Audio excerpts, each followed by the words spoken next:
We came here to see Jet, what you got? No, no, no, not on my watch. Bring what you got, I'm going to the top. You can bring what you got, I'm going to the top. Bring what you got. Bring what you got. I'm going to the top. I'm going to the top. Hopping out that truck with Bowser looking like Thriller. I'm ready for the million, talk to myself in the mirror. Is you ready? Ready. Jump off in that Bentley with no ceiling. Is you ready? Is you sick of taking losses, time for winning? They can't hang with us, can't bang with us. They know we all been dangerous. If you think you good for with my squad, better hang it up. We been grinding hard, can't take that from us. We been grinding hard on the job, can't take that from us. Are you ready? Is you ready? Ready. You say you ready. Whole squad ready. Ready. Is you ready? Are you ready? Ready. Is you ready? Whole squad ready. We came here to see Jet, what you got? No, no, no, not on my watch. No way. Bring what you got, I'm going to the top. You can bring what you got, I'm going to the top. Bring what you got. Bring what you got. I'm going to the top. I'm going to the top. Are you ready? Is you ready? Ready. You say you ready. Whole squad ready. Ready. Is you ready? Are you ready? Ready. Is you ready? Whole squad ready. Yeah. Let's go. I got a vision I see in my head, a melody buried deep into my soul. They call us crazy, we cutting the edge, unlocking the future and letting it go. This is a calling that's higher. The time we decided our stories are gonna be told. This is where legends are born. We paving the road, a future that favors the bold. Break the rules, break the laws. This is the moment we change it all. Break the rules, break the laws. This is the moment we change it all. Yeah, greatness. Yeah, it feels like greatness. Woo! Greatness. Yeah, it feels like greatness. Legendary in the making. Reach out and we take it. About to emerge, we on the verge, and it feels like greatness. Something coming, I can feel it. Deep down in my spirit. Revolution, it's a new day. Ladies and gentlemen, ScoreStream is America's largest fan-driven sports sharing platform. Download the app to share scores, photos, and videos from the game. To view photos from your game, visit GreatAmericanRivalry.com. As part of the United States Marines partnership of tonight's game, they've brought their National Chin-Up Challenge to Harlingen. We encourage fans from both Harlingen High School and San Benito School to participate in the Marines Chin-Up Challenge to see who can do the most chin-ups. Greatness. Yeah, it feels like greatness. Legendary in the making. Reach out and we take it. About to emerge, we on the verge, and it feels like greatness. Greatness. Yeah, it feels like greatness. Woo! Greatness. Yeah, it feels like greatness. Legendary in the making. Reach out and we take it. About to emerge, we on the verge, and it feels like greatness. This is the truth, into the light. Taking our dreams and we bring them to life. This is the truth, into the light. Taking our dreams and we bring them to life. Yeah, greatness. Yeah, it feels like greatness. Woo! Greatness. Yeah, it feels like greatness. Legendary in the making. Reach out and we take it.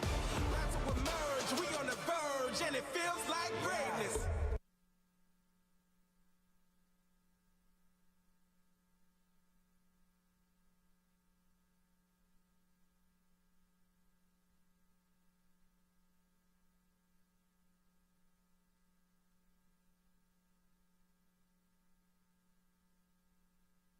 Is being conducted according to the rules and regulations of the University Interscholastic League. Regardless of the outcome of tonight's game, all the players have proven their willingness to work and sacrifice in order to achieve athletic excellence. We ask that as a spectator, you consider the time and effort each of these teams, coaches, and athletes have put forth. Cheer these young athletes, applaud them, but do not, through any of your actions, cause them to doubt the value of athletics. By your conduct, allow these young people to feel pride in their communities and school. While your sportsmanlike actions may play only a small part in the outcome of this game, it'll play a greater role in continuing to encourage competitive athletics. We also ask that you show appreciation for the students who will be taking part indirectly in tonight's game, the cheerleaders, the band, squad, and the students who have supported their teams at home and away. These young people play an integral part in the team's success. The officials for this game have been mutually agreed upon by the school officials for both schools. Their role is not unlike those of players, coaches, teachers, and school administrators. Without them, this game would not be possible. Their knowledge and application of the rules as a result of annual testing, years of study, and continued participation in clinics that further refine their understanding of the game. We ask you, as students, parents, and citizens, to demonstrate the kind of respect for these officials you would extend to any dedicated person in a position of responsibility. That means that you as a fan should not criticize the players on either team, should not boo the officials, should not have alcoholic beverages in school grounds since it's a violation of state law, should be courteous to the visiting fans, should cheer for your team, and should show respect for injured players on both teams. Ladies and gentlemen, welcome to J. Louis Bogus Stadium.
Ladies and gentlemen, we invite all of our veterans to please go down to the north side of the field for a special presentation. Ladies and gentlemen, we invite our Harlingen veterans as well as our San Benito veterans today to please go to the north side of the field by the goalpost for tonight's presentation. If you are a veteran, once again, ladies and gentlemen, we ask you to please go to the goalpost located to the north side of the field. If you are a San Benito as well as a Harlingen veteran, we ask you to please go to the goalpost located on the north side of the field.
Ladies and gentlemen, the Great American Rivalry Series would like to take a moment to honor the top scholar athletes from each school. As part of the series, the United States Marine Corps will be presenting each player with a college scholarship in recognition of their academic achievement and athletic excellence. To highlight these athletes that work hard on and off the field, the United States Marine Corps is proud to honor the senior player holding the highest academic standing from each team. From San Benito High School is Rolando Garza III. Rolando Garza III is a multi-talented student athlete who excels both on and off the field in the classroom. In addition to being a standout football player, Rolando is also a dedicated soccer player and chess competitor. His leadership and academic excellence are evident as he serves as an officer in the National Honor Society in Rho Kappa. Rolando is also involved in several other organizations, including TAFE Purple, the Leo Club, the Science National Honor Society, and is a NASA Aerospace Scholar. After high school, Rolando plans to major in aerospace engineering and pursue a master's degree. His drive and determination set him apart as remarkable student athlete. Ladies and gentlemen, presenting the award is Sergeant Ochoa. Congratulations, Rolando.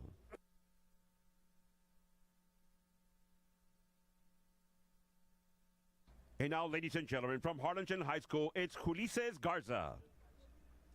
Ulises Garza is a standout both on and off the field and in the classroom. A 3-year letterman on the varsity football team and a 2-year letterman on the powerlifting team. Ulises has proven his commitment and dedication to athletics. Beyond sports, he's made his mark in other extracurricular competition, achieving a major milestone by winning a state title for the chess club this past May. After graduation, he plans to attend the University of Texas to pursue a career in business, bringing his talents and work and ethic to work beyond high school. Presenting the award is Sergeant David. Congratulations, Ulises.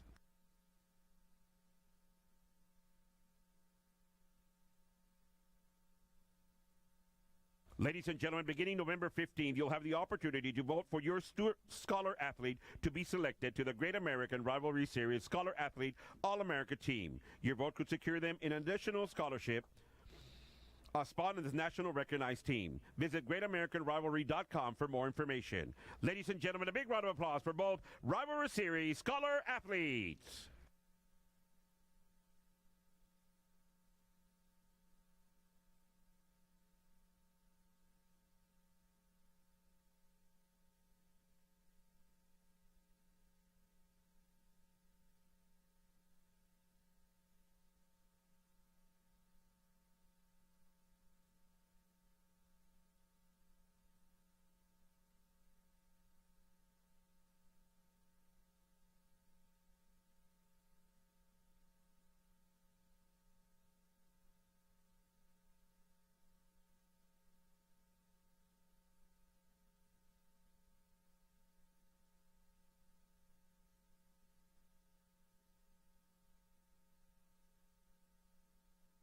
Ladies and gentlemen, this time we'd like to thank and acknowledge our amazing school boards, both from San Benito CISD and from Harlingen CISD.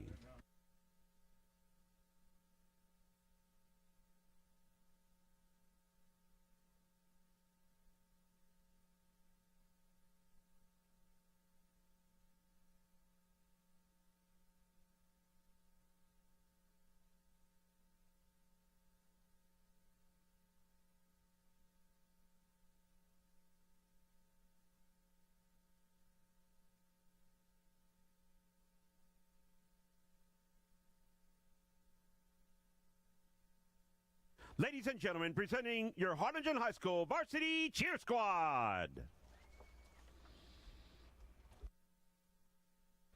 Freshman, first-year varsity, Alessandra Reyes.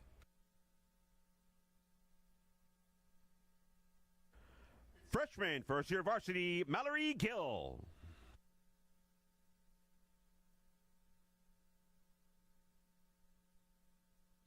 Freshman, first-year varsity, Mia Yanez. Sophomore, first-year varsity, Jordan Perez. Sophomore, first-year varsity, two-time NCAA All-American, Julian Cordova.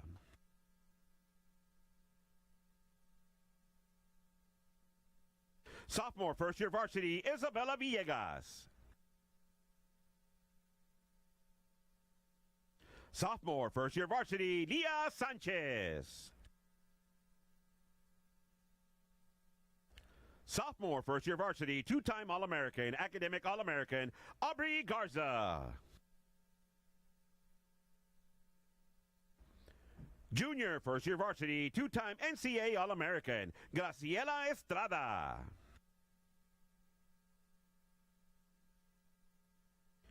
Junior, 2 years returning varsity, Kirsten Brooke Garcia.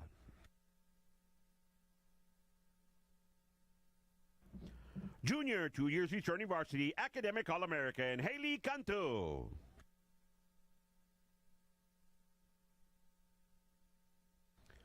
Junior, 2 years returning varsity, Aliana Farias.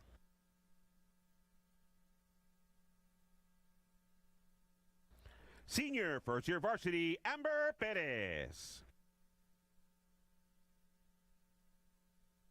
Senior, 3 years returning varsity, NCAA All-American, NCAA Staff Invite, Academic All-American, Jacqueline Orozco.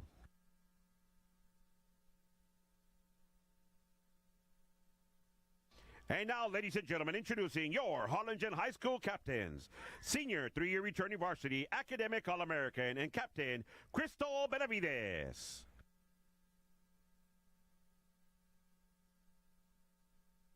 Senior, 3-year returning varsity, 2-time Academic All-American, and Captain Olivia Villarreal.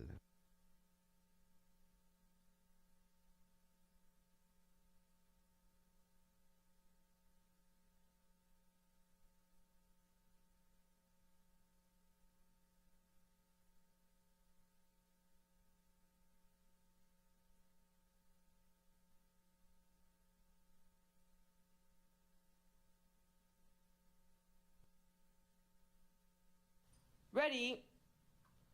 We are the Cardinals, and we say hello. H-E-L-L-O. Hello. The Cardinals say hello.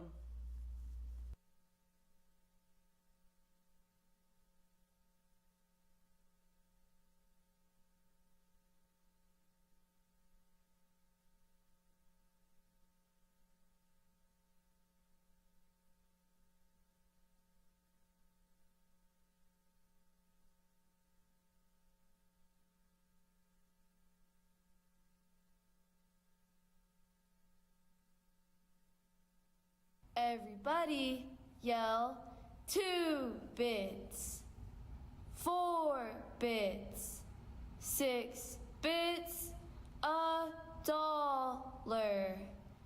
All for the Cardinals. Stand up and holler.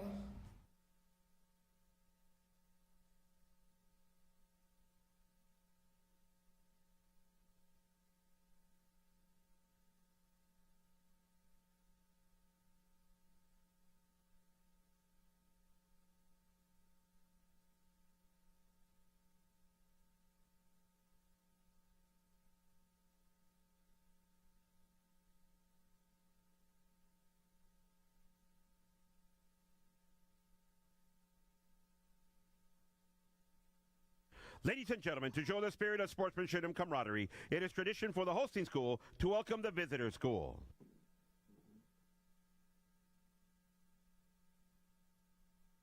Good evening, ladies and gentlemen, and welcome to J. Lewis Bogus Stadium for today's matchup between the San Benito Greyhounds and the Harlingen High School Cardinals.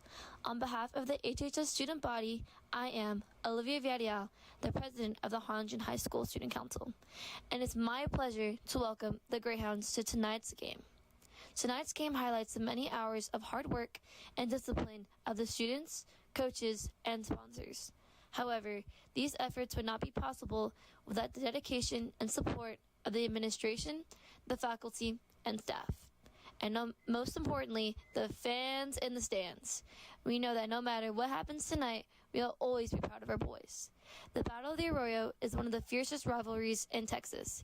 Tonight, as we gather for this football game, let's remember that the true spirit of the game lies not only in competition, but in respect, teamwork, and good sportsmanship. Whether we're on the field or cheering from the sidelines, let's keep things friendly and supportive for both teams. Let's also remember that we're here to learn, grow, and have fun, win or lose. Encouraging each other, showing respect for both teammates and opponents, and maintaining a positive attitude will make this experience meaningful for everyone. Now let's have a great game, and remember, Cardinal spirit never dies. Go Cardinals! Hello, I'm Kylie Torres, the Student Council Treasurer. I would like to thank you, Harlingen High School Student Council, and all the Harlingen High School Cardinals for your very friendly welcome. We look forward to a tremendous and action-packed game between both our talented teams and hope for an injury-free game for all our players. We wish you the best of luck tonight and a very successful school year. We would also like to take a moment to thank all the veterans in attendance. We appreciate the sacrifices you have made for our country and our freedom. Without your dedication, we would not be able to enjoy the beauty of Friday night Texas football.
Ladies and gentlemen, the school alma mater songs show a sense of pride. The songs are carried from present, past, and future alumni.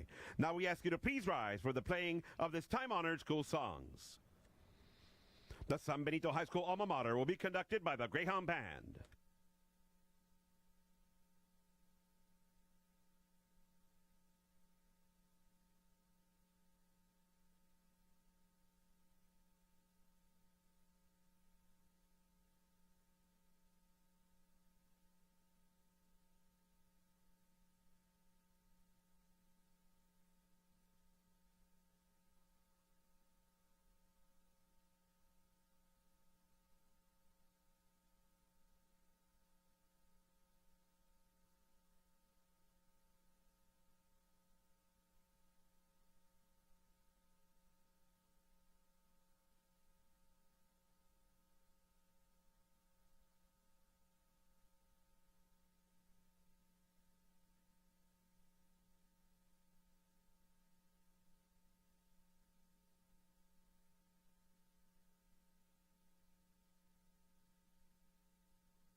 And now, the Harlingen High School alma mater will be conducted by your Big Red Cardinal Band.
Harlingen is looking to bounce back after a, quote, down.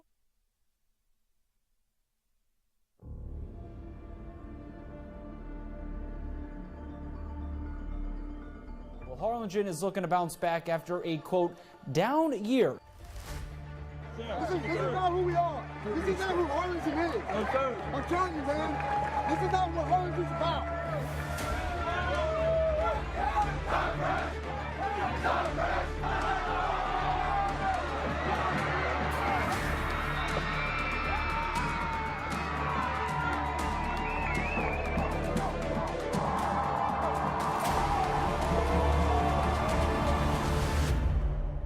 If you know Valley football, you know all about Harlingen.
Test.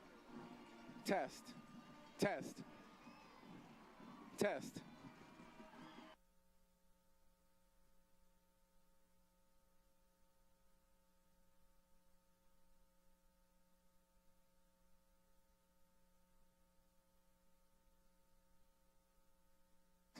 Test. Test. Test. Test. Test. Test.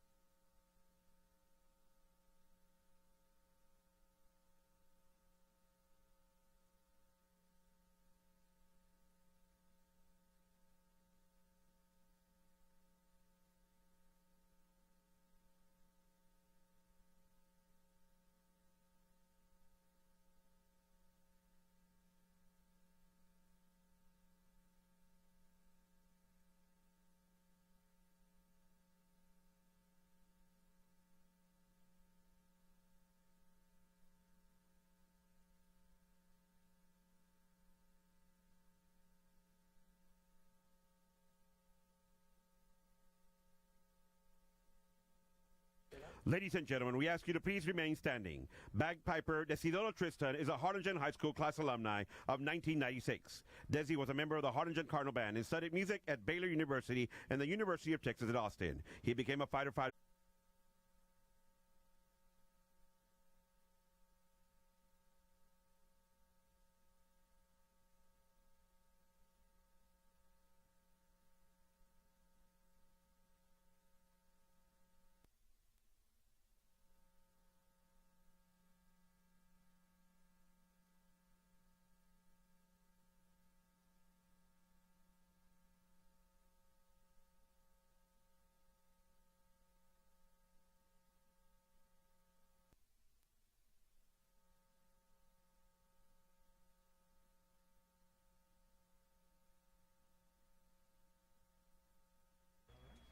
Ladies and gentlemen, we ask you to please take a seat. We ask all veterans on our stands and in the field to please remain standing. Ladies and gentlemen, Monday, November 11th is a Veterans Day, and today we come together to honor and recognize American service members, whether they wore the uniform yesterday or decades ago. We pause to express our deep gratitude for your brave and selfless service to our country. We offer our heartfelt thanks to every veteran who has ever worn the uniform of the United States Armed Forces.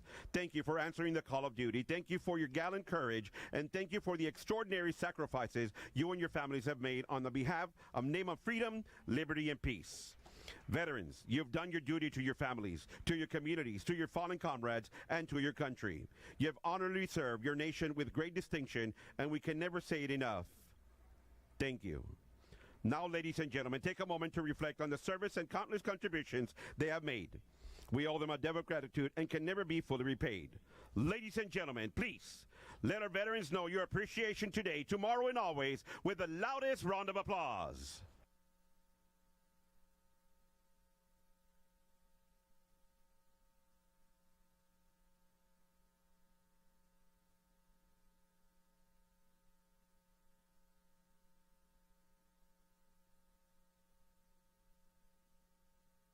Ladies and gentlemen, please remain standing for the presentation of colors.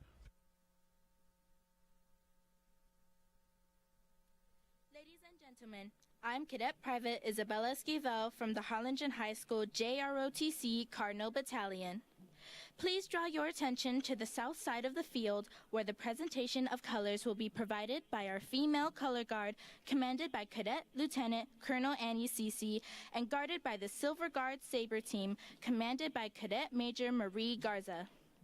The garrison flag is being lifted by our JROTC students, and the stadium flag will be raised by the Silver Guard female cadets, commanded by Cadet Lieutenant Giselle Garcia. Tonight, let us remember our family, citizens, and our former classmates whom duty has called. Remember their sacrifice, dedication, and love of this great country. Tonight, the Harlingen High School Cardinal Choir, under the direction of Miss Ginger Wheelock, Mr. Ruben Reyes, and Miss Emily Saldivar, will sing our national anthem. Please remove your hats and remain silent until the choir has finished singing. Veterans, we salute you and thank you for your service.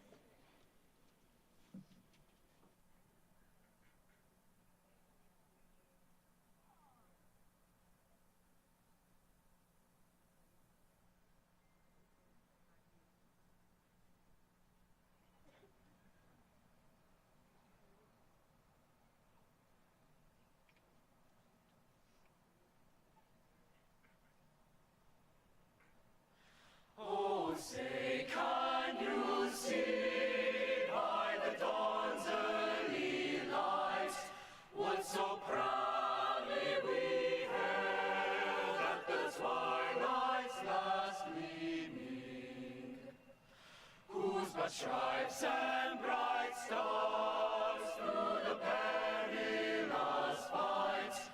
O'er the ramparts we watched were so gallantly streaming. And the rockets red bells singing air gave proof through the night that the flag was still there. Oh, say does that star-spangled banner yet wave o'er the land of the free and the home of the brave.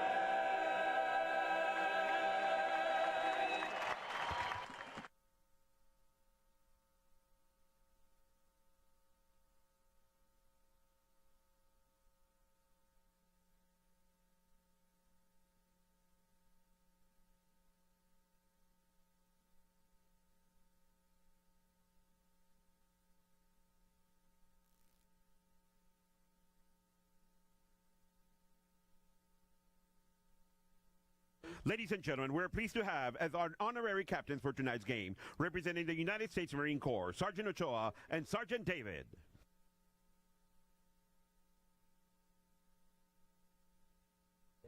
Ladies and gentlemen, good evening and welcome to the 2024 Battle of the Arroyo. Before we begin tonight's game, we'd like to recognize the dedicated leaders from San Benito CISD and Harlingen CISD.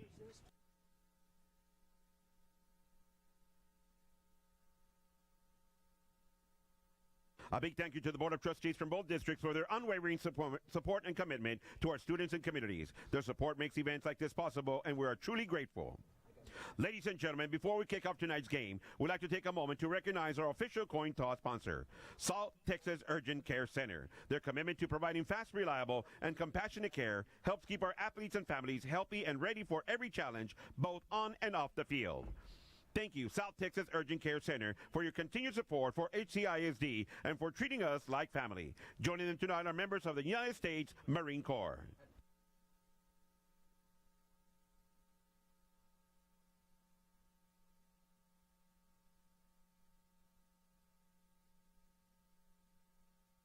Ladies and gentlemen, captains for the Cardinals are number 3, Ulises Garza, number 22, Noah Huerta, number 31, Sterling Tomlin, and number 54, Anthony De Leon. Captains for the San Benito Greyhounds, number 17, Jason Morin, number 26, Damian Olivares, number 54, Carlos Vasquez, number 73, Zaylen Graham, and number 90, Leo Gomez.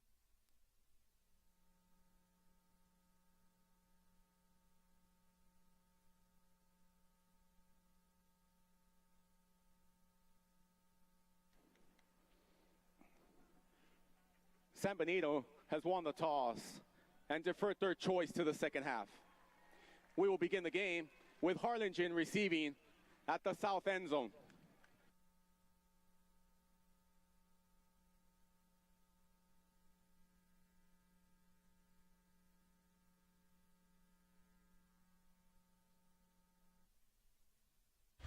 Good evening and welcome to Boga Stadium in Harlingen, Texas for the 110th playing of the Battle of the Arroyo. It's the 112th meeting overall, and it is one of the most historic rivalries in high school football. My name is Jim Young. I'm up here with my good buddy Joe Martinez. Joe, in a couple sentences, if you can, synthesize what the Battle of the Arroyo means to this community. I mean, it's huge, Jim. It's huge. I mean, people just go crazy when, whatever side wins. I mean, they go nuts over there in San Benito. They go nuts even in Harlingen. But to make it quick and short, I'll tell you one thing. It's a big deal. They have this marked at their calendar every year, and it's just a must-win for both schools. They have Harlingen. They got the date. We got San Benito. They got the date. And it's like, hey, man, we're going to meet at the last game. And usually it means playoff implications. Today, both teams are in the playoffs, but it's going to be a heck of a game. It's going to be a heck of a game. Great news for the Cardinals. Jonas Serna, our senior quarterback, back in the action. He's going to start tonight. Aiden Flores with a grade 1 MCL tear, is back in the lineup. He's going to start tonight. So the Cardinals are as close to full strength as they've been in a long time. This series with San Benito goes back to 1913, Joe. I mentioned this is the 112th overall meeting. It's the 110th annual Battle of the Arroyo. Those other two matchups were from 2009 and 2010, where these teams met in the playoffs. The kickoff is away. Gael Flores has it. He's dragged down at the 17-yard. That's exactly what you want to start, Jim. If you look at everything, man, he just powered his way down the middle, got his 14 yards that he needed to get there. Right now, he's, they're going to have to stop the run. Harlingen's going to have to come out and do a little bit of different reads. Now that they got Cerna back, trying to get the ball downfield, because right now they're just going to key on number 22. It is so good to have Jonas Cerna back. He's in the shotgun with Huerta next to him, and he's going to pass out to David Ramos. He got around one defender and didn't get around the second. It's a gain of 10. Very close to the marker. They are going to move the chains. 2 plays, 2 first downs, and the Cards are off to a hot start. And that's a great start. You get 2 plays, you get about 24 yards, and so 2 plays, but you get a first down. This is exactly what you want to do. Ladies and gentlemen, this is a Battle of the Arroyo. If you're not here right now, you got to be at home watching this at, on the YouTube channel. This is big for Harlingen football here. So, man, this is going to be a great one. Jim, I'm so glad we're going to be calling this game. I'm so pumped. There aren't playoff implications like there were last night. The handoff back to Huerta. Huerta's through the right side. He's past the 50-yard line up to the 49 of San Benito. A gain of 7, and I mean he's going to get there maybe this half if he keeps this up. Well, if he keeps doing that, and that O-line keeps doing what they're doing right now and dominating the front 4 of San Benito, yeah, he's going to get that, and he's going to get that pretty quickly. But I love what they're doing. They're doing a little bit of mix right now. Noah Huerta to an excellent start. Cardinals already in San Benito territory, so they're moving the ball here in 3 plays. 21 yards on 2 carries so far for Huerta. He needs 47 to hit 1,000.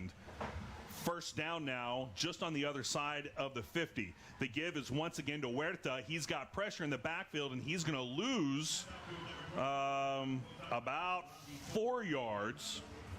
So that's going the wrong direction. That's going to bring up 3rd and a little longer than you were hoping. Yeah, that's going to be what he tried to do a stiff arm. If you look around, he was going on the right-hand side. He did the stiff arm, but as he did that stiff arm, the momentum kind of pushed him back a little bit more. So that was a good 4-yard loss. Harlingen now in a 3rd and 7. They would have loved to have been a little bit closer, but let's see if Cerna uses that arm and try to get something downfield. 3rd and 7 now from the Harlingen 47-yard line. And we're going to get a timeout on the field called by Harlingen. Harlingen. So this is their first timeout of the half. This is kind of early with 9:53 left. I guess Coach Gomez did not like what he saw there and tried to get a different look there. It's early for a timeout, but we've been talking about how some of the Cards and Hawks opponents have been taking early timeouts. But, Coach Gomez clearly didn't like what he saw. The Cardinals lead this series all-time 73-28-10. That's 73 wins, 28 losses, 10 ties in the Battle of the Arroyo series. Since 2004, Harlingen is 13-9. That includes 2 drubbings in the playoffs. In 2009, Harlingen beat San Benito 41-21, and the next year in the playoffs 49-14. The last 4 of them have gone the Cardinals' way. Problem is, the most recent one did not. So the Cardinals are trying to take the Battle of the Arroyo title back from San Benito here. Back at action, we're 3rd and 7 from the 47. Cerna fakes the give to Huerta. He's rolling. He's got a man, and it's through the hands of Aiden Flores. And I'd love to see a flag there because well after the ball trickled away, the DB was still grabbing at Flores' ankles and pulled him down to the ground right in front of the referee. I don't know how that didn't get called. And especially having them look at him, he has a brace on coming down from that MCI tear that we were talking about earlier. You don't want to see those kind of things, but yes, Jim, I do agree with you on that. I would have thrown that yellow flag right away on that one right there. There was no need to do that extracurricular activity there, so to speak. No, there wasn't. It's 4th down now. The punt is away. And it bounces down about the 25. The Greyhounds are going to leave it be. Cardinals will down it there at the 24-yard line. That's where San Benito will start. Yeah, that's going to be, this is going to be kind of interesting here and see what San Benito does. They're more of a running team, too, so Harlingen's going to have to stuff that middle because they do like driving. I've seen a couple of, going back the last couple of days, watching some film on these guys, and they love to run on the outside, but they love to pound the middle between the tackles. Yeah, they do. And they got some big guys there, Tyler too. Ruiz is their quarterback. He's 6'4" for 140 for just 532 yards in the season. 1 touchdown, 4 interceptions. So the running game is really the bread and butter for the Greyhounds. And the handoff, and it's a good one. He's around the left side. He's past the 50, inside the 40. Somebody's got to bring him down. And finally, somebody does inside the 20-yard line of the Cardinals. And that's exactly how you do not want to start on defense with a long run like that. San Benito coming on the left-hand side. I thought they were going to throw a flag there, but there was no holding at what I saw there. But anyway, nevertheless, though, San Benito's going to get the ball here about the 17-yard line. The 17-yard line. And a great start from them and putting it on there. So, Jim, defense has got to start filling in those gaps and letting those holes in there. A 54-yard run there. And the quarterback on my roster and in all the stat pages is Tyler Ruiz. I don't see him on the field. I see Albert Gonzalez there handing off once again to Tommy Ramirez. He was the running back that took that 54-yard run down inside the 15 or inside the 20 for Harlingen. They're now at the 13 after a short run for Ramirez. So not sure about Tyler Ruiz. Tyler Ruiz is not only their quarterback, he's their second leading rusher. He's kind of an all-around guy. So we'll see if we can get some information about that. As it is, it looks to be Albert Gonzalez, number 14 at quarterback. Ramirez in the backfield. It's 2nd and 6 now. The handoff is to Ramirez, but he's not going to get through the line. Maybe a yard, and that's going to bring up 3rd down. Good stop by the Cardinals defense. Yeah, they had a good push on that one there. It was led by number 92, and he was able to get a good push on there. And that I'll give a shout out there to Jaden Martinez, who gave a good push, able to make that stop to a minimal 1-yard gain. Jim, right now this is pretty crucial. I think Harlingen must hold them down here to a 3 points minimum here. Or possibly if Samuel tries to go for it and come out with no points at all. So Harlingen defense needs to step it up here and let's see what they come up with now. Kind of reminds me of the first Westaco East drive last night. And there is movement. It looks like on the offensive line, so that should put them back, and it's going to. So 3rd and 5 will turn into 3rd and 10. Number 56, 5-yard penalty. And that could prove to be very helpful. And that can, that's going to change the outlook of the play. They're going to have to try to do something differently now. More than likely on the 3rd and 5, they're just probably going to go run between the tackles, what they've been doing. But now you got a 3rd and 10. And, Jim, maybe this is where they try to drop back, maybe try to do some play action, throw a pass downfield. 3rd and 10 now, 7:08 and counting to go in the opening quarter of the 110th Battle of the Arroyo. Gonzalez with the snap. He's going to keep it. He evades one tackler, takes it right up the middle, and he's going to go down at the 1-yard line. That's going to be a 1st down and goal for San Benito. There was contact on Gonzalez in the backfield, but then a hole just sort of opened up right in the middle of the line, and he exploited it. Yeah, as you look at there, he had it there, number 46, had him for a 2-yard loss, ended up creating a big hole and got down. It looked like he was about to score, but they got him down to about the 1-yard line. It's going to bring up 1st and goal to go at the 1-yard line. So Harlingen is going to have to do a little better job on that, trying to get him on the backfield there. Yeah, tough test now for the Cardinals defense. Goal line formation. The big uglies are lined up, and it's going to be a touchdown. Victor Rodriguez runs it in from inside the 1-yard line, and San Benito takes the early lead. And that was a pretty easy play. They just ran it around the left-hand side, able to get a good push behind number 73 and number 71. And 70 and 71, they made a graded hold on the left-hand side, able to get those quick points. 70 are up 6-0, pending the extra point. So that's not the way you want to start. San Benito is going to start lining up on the left side and then move over. I've never really understood the point of that formation. In any case, they're lined up for the extra point. The kick is up, and the kick is good. So it's 7-0 Greyhounds to start the game. And, we were very excited. Now we're a little nervous. That seemed a little too easy.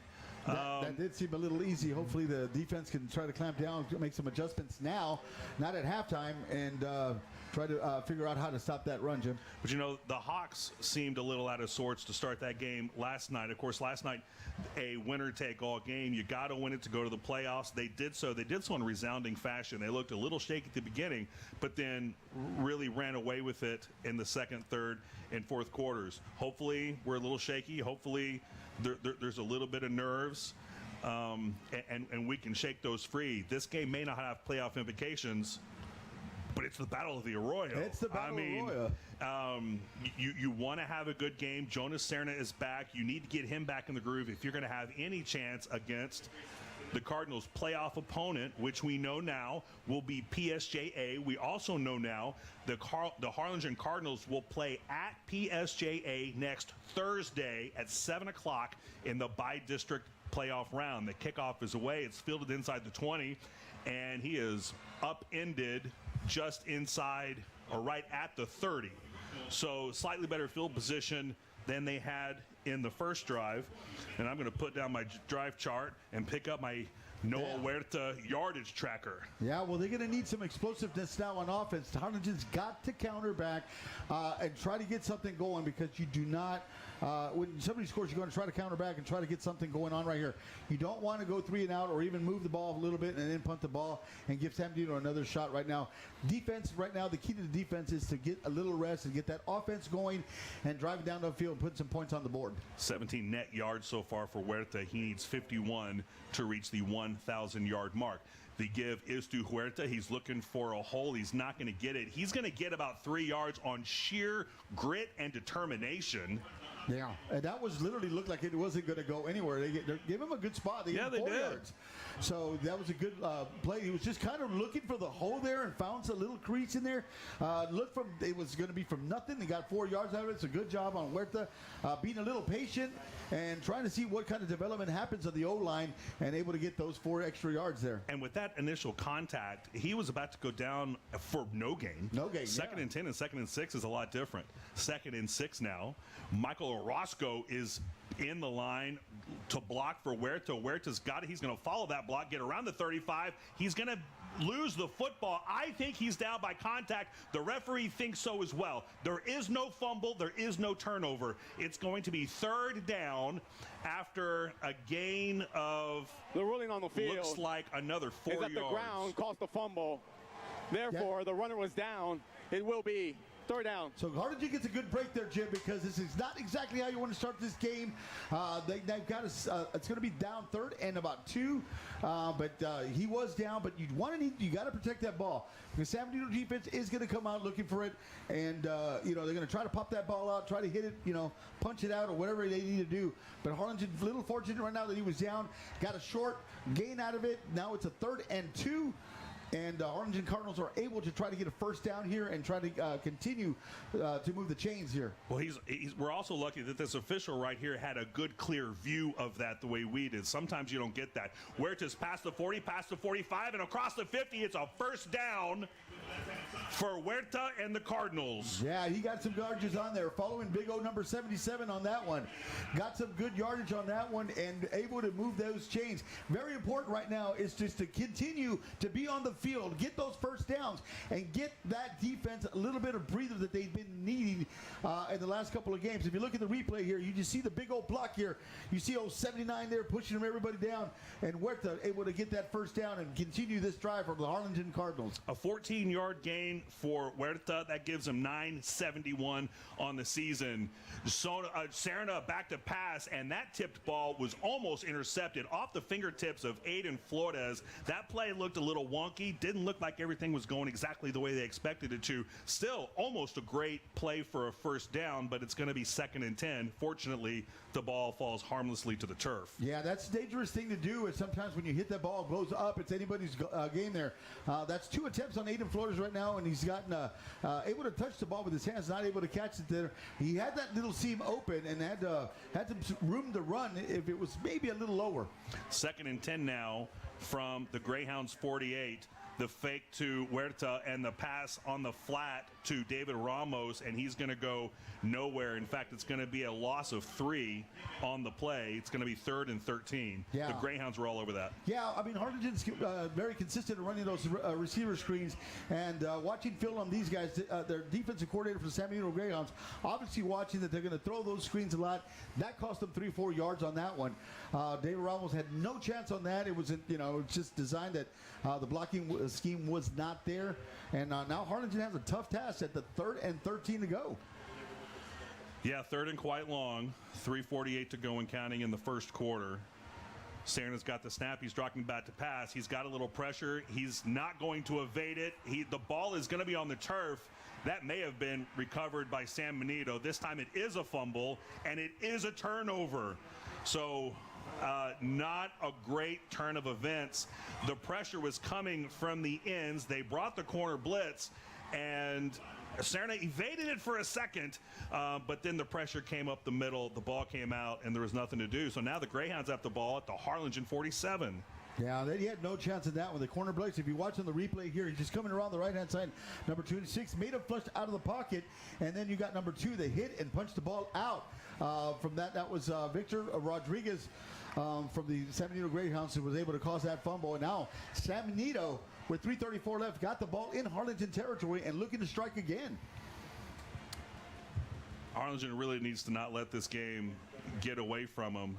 First down now, and it's going to be a false start on San Benito. We'll take that. False start. Yeah, well, that's going to push them back in their territory. But yeah, you're right, Jim. This Number is where 8. the defense has got to come in 5-yard strong. penalty. Try to cause a Remains turnover, first get down. something going, 3 and out, whatever it takes, but do not put many points on the board because, like you said, you do not want to start off at a 14 or 10-0 or whatever and put yourself in the hole already early in the first quarter at the Battle of the Arroyo.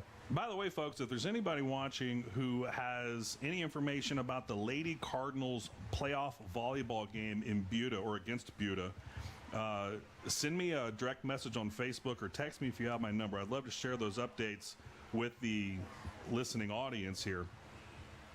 First down and 15 now. Tommy Ramirez has it across the 50 to the 48 of Harlingen, a 4-yard gain, and it'll be 2nd and 11 from there. Well, he was able to get 4 out of those 5 yards at the false start, but Harlingen playing a little bit tighter on that defense, and good job by the defensive line to try to fill in those gaps. But like I said, Jim, this is to me, a very crucial. Look at the replay here, pushing back, and what a hit there. And that was, I believe, number 52 that did the hit on that one and caused him to get no more yards than that.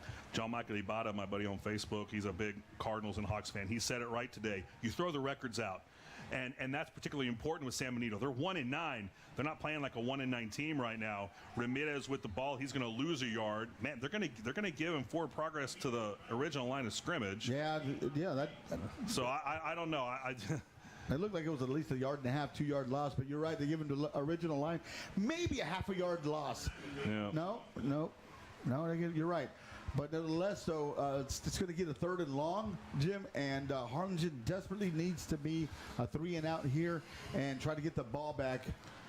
Yeah, I mean, you're going to have the defense pick it up a little bit because the offense is still, when you've got a guy like Jonas Serna coming back after quite a while being gone. We had Son Willery, we had Gavin Cisneros, we had Nathaniel Gonzalez, so this offense has been in flux. Ramirez with the handoff, he's across the 40, he's got a first down. It's a 13-yard carry. Yeah. And San Benito's moving. San Benito's moving the ball. He's running around right on the left-hand side behind those 2 big guys there, number 70, 73. And they're creating some holes on the left-hand side, dominating the push on that one, and able to get 12, 13 yards and enough for the first down and put San Benito on new fresh downs with 1:39 left to play in this first quarter. Now, as a reminder, this game will have no impact on the playoffs. The seeding, the opponent, it's all set. for both of these teams. Both of these teams are in the playoffs. They hand off once again to Ramirez. He's hit in the backfield by Renteria. No, I'm sorry, that was Sterling Tomlin who hit him in the backfield. That slowed him down enough for his compatriots to take him down after a gain of just 1. Yeah, it looked like he was going to get a no gain, but they would have pushed there and jump forward for about 2 yards. But Jim, they're starting to move into maybe field goal range territory. Harlingen defense needs to come up and create some kind of turnover, get the spark, maybe get the offense going, and basically try to get the fans going right now because they're looking a little stunned right now, looking down at them right now. Yeah, it's a very good crowd.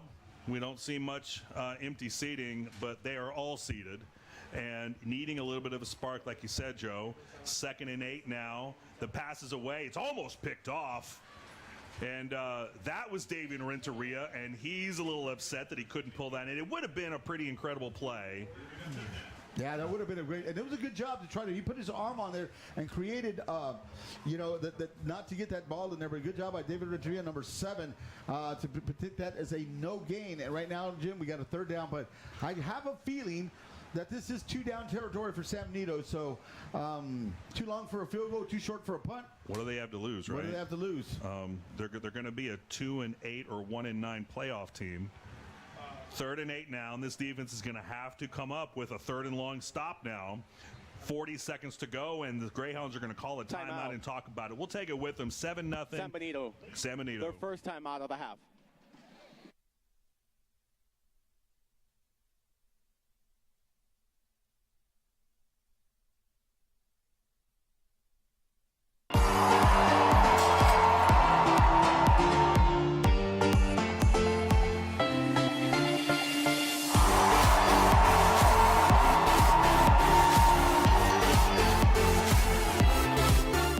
South Texas Urgent Care Center partners, where they treat you like family. Stop by to receive the urgent care you need without the expense of an ER visit. Now located right next door.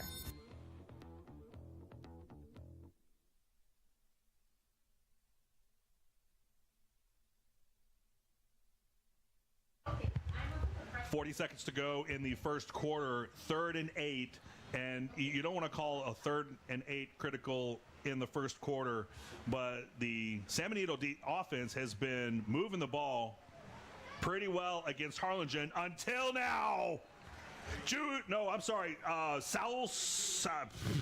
I'm getting all the numbers wrong. Omar Tejas. Yeah. Man, I was going to get it. And my apologies to Omar. I'm sorry, man. Omar Tejas with a great play to bring down the runner at the 33-yard line. That's going to bring up 4th and 8.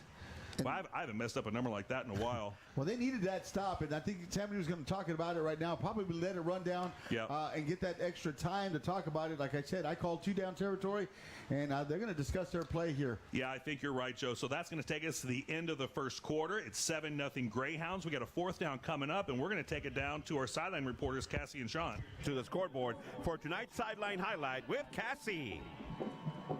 It's Cassie, and tonight I'm here with your Lady Guard soccer team. Yay! You guys have been district champs 4 years in a row. Tell us, what are your predictions for this season? This season, we're hoping to win another district championship and make it to the state championship too. And we're going to have some hard work and dedication, and we're going to try our best every day and put the work in. We're hoping to make it further than last year, and hopefully we can make it a state, and go support us. We hope to make it further than last year in the playoffs through dedication and teamwork. We work well with each other, and go support us and watch our games. Thank you. That's awesome, guys. We wish you guys the best of luck this season. Back to you, Jay. All right, we're down at the other end of the field. It's 4th and 8 now from the 33-yard line of Harlingen for the Greyhounds. The snap to Gonzalez. He's got pressure in the backfield at Chavarin. Gonzalez gets away, and he's going to get just to the first down marker. It depends on the spot. The spot is very, very close to a first down. That was very close, and it looked like they're going to have to measure. I don't know, but that's going to be very close. Yeah, the referee, I think, is signaling first. No, he's signaling first down for Harlingen. So Harlingen makes a stop. That's exactly what the defense needed. He must have been fell. It looked very close, Jim, but It looked like he would have been at least a half yard, maybe even a foot or something, but very good job by the defense, man. He got a little pump, trying to get this crowd going into it. Now the offense has got to try to feed on this and try to take this and put some points on the board. And if I'm not mistaken, I believe that was Ulysses Garza who made the hit right at the 27-yard line. And he laid a good one. Well, it was a good hit. It was a legal hit. It stopped the momentum, and it prevented the first down. So great job all around, Ulysses Garza. All right, our man Noah Huerta back on the field. They're at the 26-yard line. 1st and 10 now for the Cardinals. Huerta has the ball. He's going to take it up to the 29-yard line, a 3-yard gain, to bring up 2nd down and 7. Yeah, this time he was trying to also be a little patient, trying to get a seam in there. Got 3 yards. But you know what, Jim? At least they're positive yards. Trying to get, if you keep getting 3, 4, you're going to get those first downs. But more importantly, try to move those chains, put some points on the board, and also get the defense out there because they've been there a little bit longer than what they should have. Huerta is 26 yards away from 1,000 now. 2nd and 7 from the 29-yard line. The handoff once again to Huerta. He's through the line. He's through the DBs. It's a first down. He's down to the 41-yard line, a 12-yard gain. And that's going to get it close in. And you look at he did a really good job anticipating, ran right between the tackles and able to get those extra yards and get the first down. And if you look at our replay here, he's just moving and he's throwing. I thought he was going to get a lot more, but the great job and good tackle on the San Benito defender there, because if he didn't get those, it was going to be the safety in him. It was going to be a first down, then 1,000 yards, and then touchdown. Yes, exactly right. 1st and 10 now from their own 41-yard line. Serna in the backfield with the man, Noah Huerta. Noah Huerta's got it, and he's pushing. It's another no gain that his grit and determination turns into a gain of 5. Yeah. My goodness, I thought that was going for nothing. It looked like it was going to nothing, but he kept on. Like I said, you got some of those. Harlingen's got size in that O-line, man. They just start pushing and pushing and pushing. You got a running back, and you see a lot of guys pushing your back and trying to get that momentum forward. And that time, it paid off, and they got those 5 yards because, Jim, like you said, that was probably a no-gainer. That's at least the second. You're talking maybe 9+ yards at least so far he's gotten just on that kind of effort, and he's 9 yards away from 1,000. 2nd and 5 now, and the handoff is to Aiden Flores. He's trying to get around, but the Greyhounds have that covered up. That's going to be a loss back to the 39-yard line, a loss of 7. Yeah. So we're just creating more room for Huerta. That's all. Yeah, hopefully because now they got down long third. You look at the replay. You got Flores running around the outside, and they just smelled that one. They stuffed that one out. He had nowhere to go. Blocking wasn't there, and good job on that block. That hit that got him down. Now it looked like it was a manageable, 2nd, 3rd down. It brings up in 3rd and 12. Yeah, 3rd and 12 after the loss of 7. Serna drops back. He's looking. It's Maddox Hernandez. There is contact. There could have been a flag. I'll tell you, I thought the contact was well after the ball had been there. If that contact had occurred, a half a second earlier, I think that's easy pass interference. But as it is, it's going to be an incomplete pass. 4th and 12, the Cardinals are going to have to punt. And, once again, the offense is just a little disjointed. Just a little bit, and the defense is going to have to keep bailing them out. And they're going to, but that's true, Jim. But the defense can only do so long for so long. They've got to come up with something different, creative to try to get some downfield, and try to put some. And that's not a very good punt. Yeah, that punt is shanked. It's out of bounds at the 40, but we'll have to see where they find that it crossed. It's going to be closer to midfield. Yeah. No, he's about 45-yard line. You nailed it, Joe. Yeah, it's going by the shadow. That's how they really go by, Jim. That's exactly how they go by. But nevertheless, so Harlingen's defense back on the field, folks. They need to come up and make a stop. Harlingen's offense is moving the ball, and then they get still, and then they get a first down or two, and then they get a 6-7 yard loss with a receiver screen or a reverse, something that San Benito has been snuffing out really, and that it's just kind of a drive stopper right there. First down now for San Benito at their own 45-yard line. Gonzalez gives to Ramirez, and he is wrapped up at the line of scrimmage by Sterling Tomlin. They're going to give him forward progress of maybe a yard. Great play once again by Sterling Tomlin to shoot that gap, and and take down Ramirez. Ramirez walking off the field now. Yeah, that was a good job of the defense, giving him a minimal gain, trying to get there, creating a second and long. Hopefully on this play they can get another minimal gain and cause San Benito to do a third and long. And that's exactly what the defense needs to try to do to give some kind of spark for the offense, is try to get those 3 and outs and not let those big plays come and burn them. Gonzalez, the quarterback, he's got Carter Green in the backfield with him. Christian Estrada in motion. The handoff is to Green, and he's going to get met for another 1-yard gain. Sterling Tomlin is in there, but there was another lineman that absolutely created a brick wall. It was Jaden Martinez. Yeah. And so that you asked for it, Joe. You got it. And now we have 3rd and 8. Now, you'd like to feel comfortable on 3rd and 8, but I don't.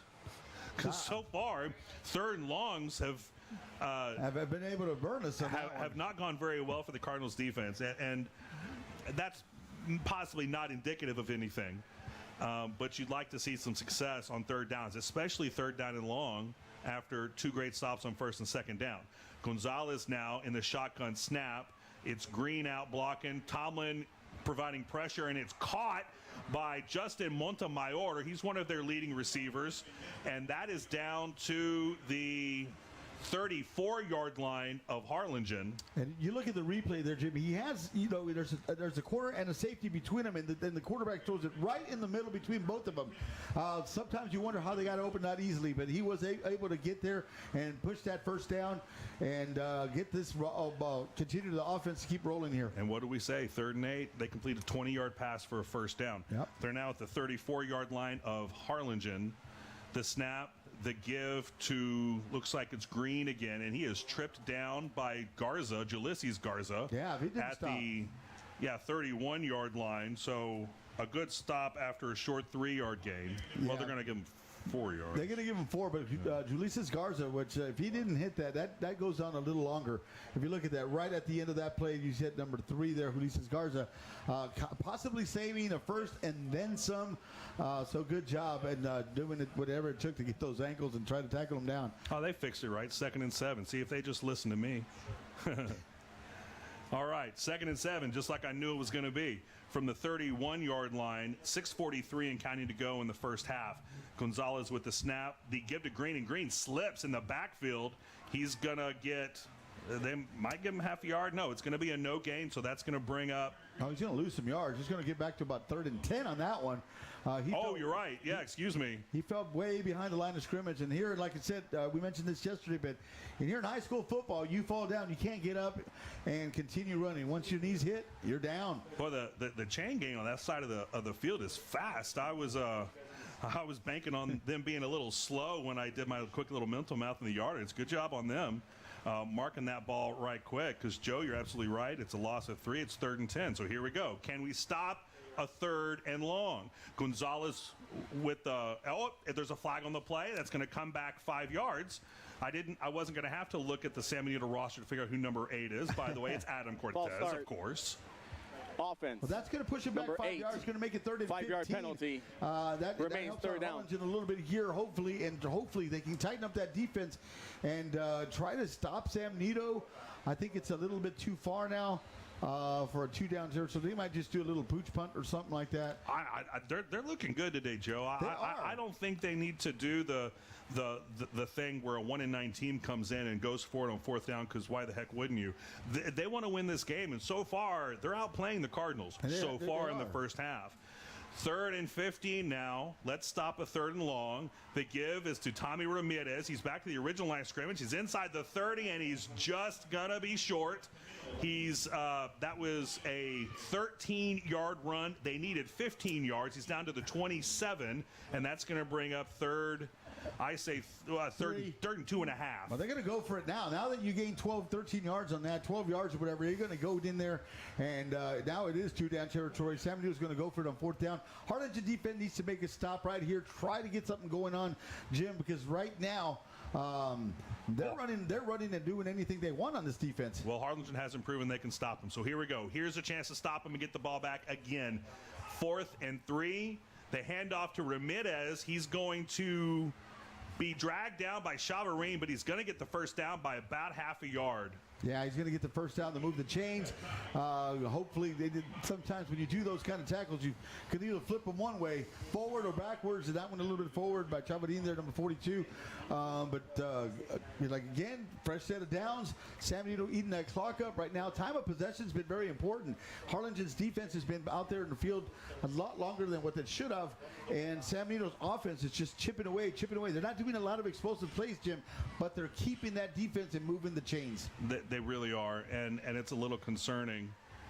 For under 4:15 to go, the first down play, the handoff to Ramirez, he's going to get one and get brought down there. So here we go. First down, great play. Second down, usually great play. We're good on first and second down. Yeah, it's the third and fourth is what really concerned me here because, yeah, you're absolutely right. But, when your offense hasn't been as productive, I mean, you really can't blame the defense when they're on the field a lot, that they've been on there a lot. The front line's big old guys on there, and they get a little tired on there. So offense is very important to keep on the field, get the first down, put some points on the board, and try to get back in this game here because if San Benito scores, it's going to be a little harder the way the offense is moving the ball. And we've got a timeout on the field. Not sure who called it, but we'll take it with them. 7-0 Greyhounds. Timeout. San Benito. Their second timeout of the half.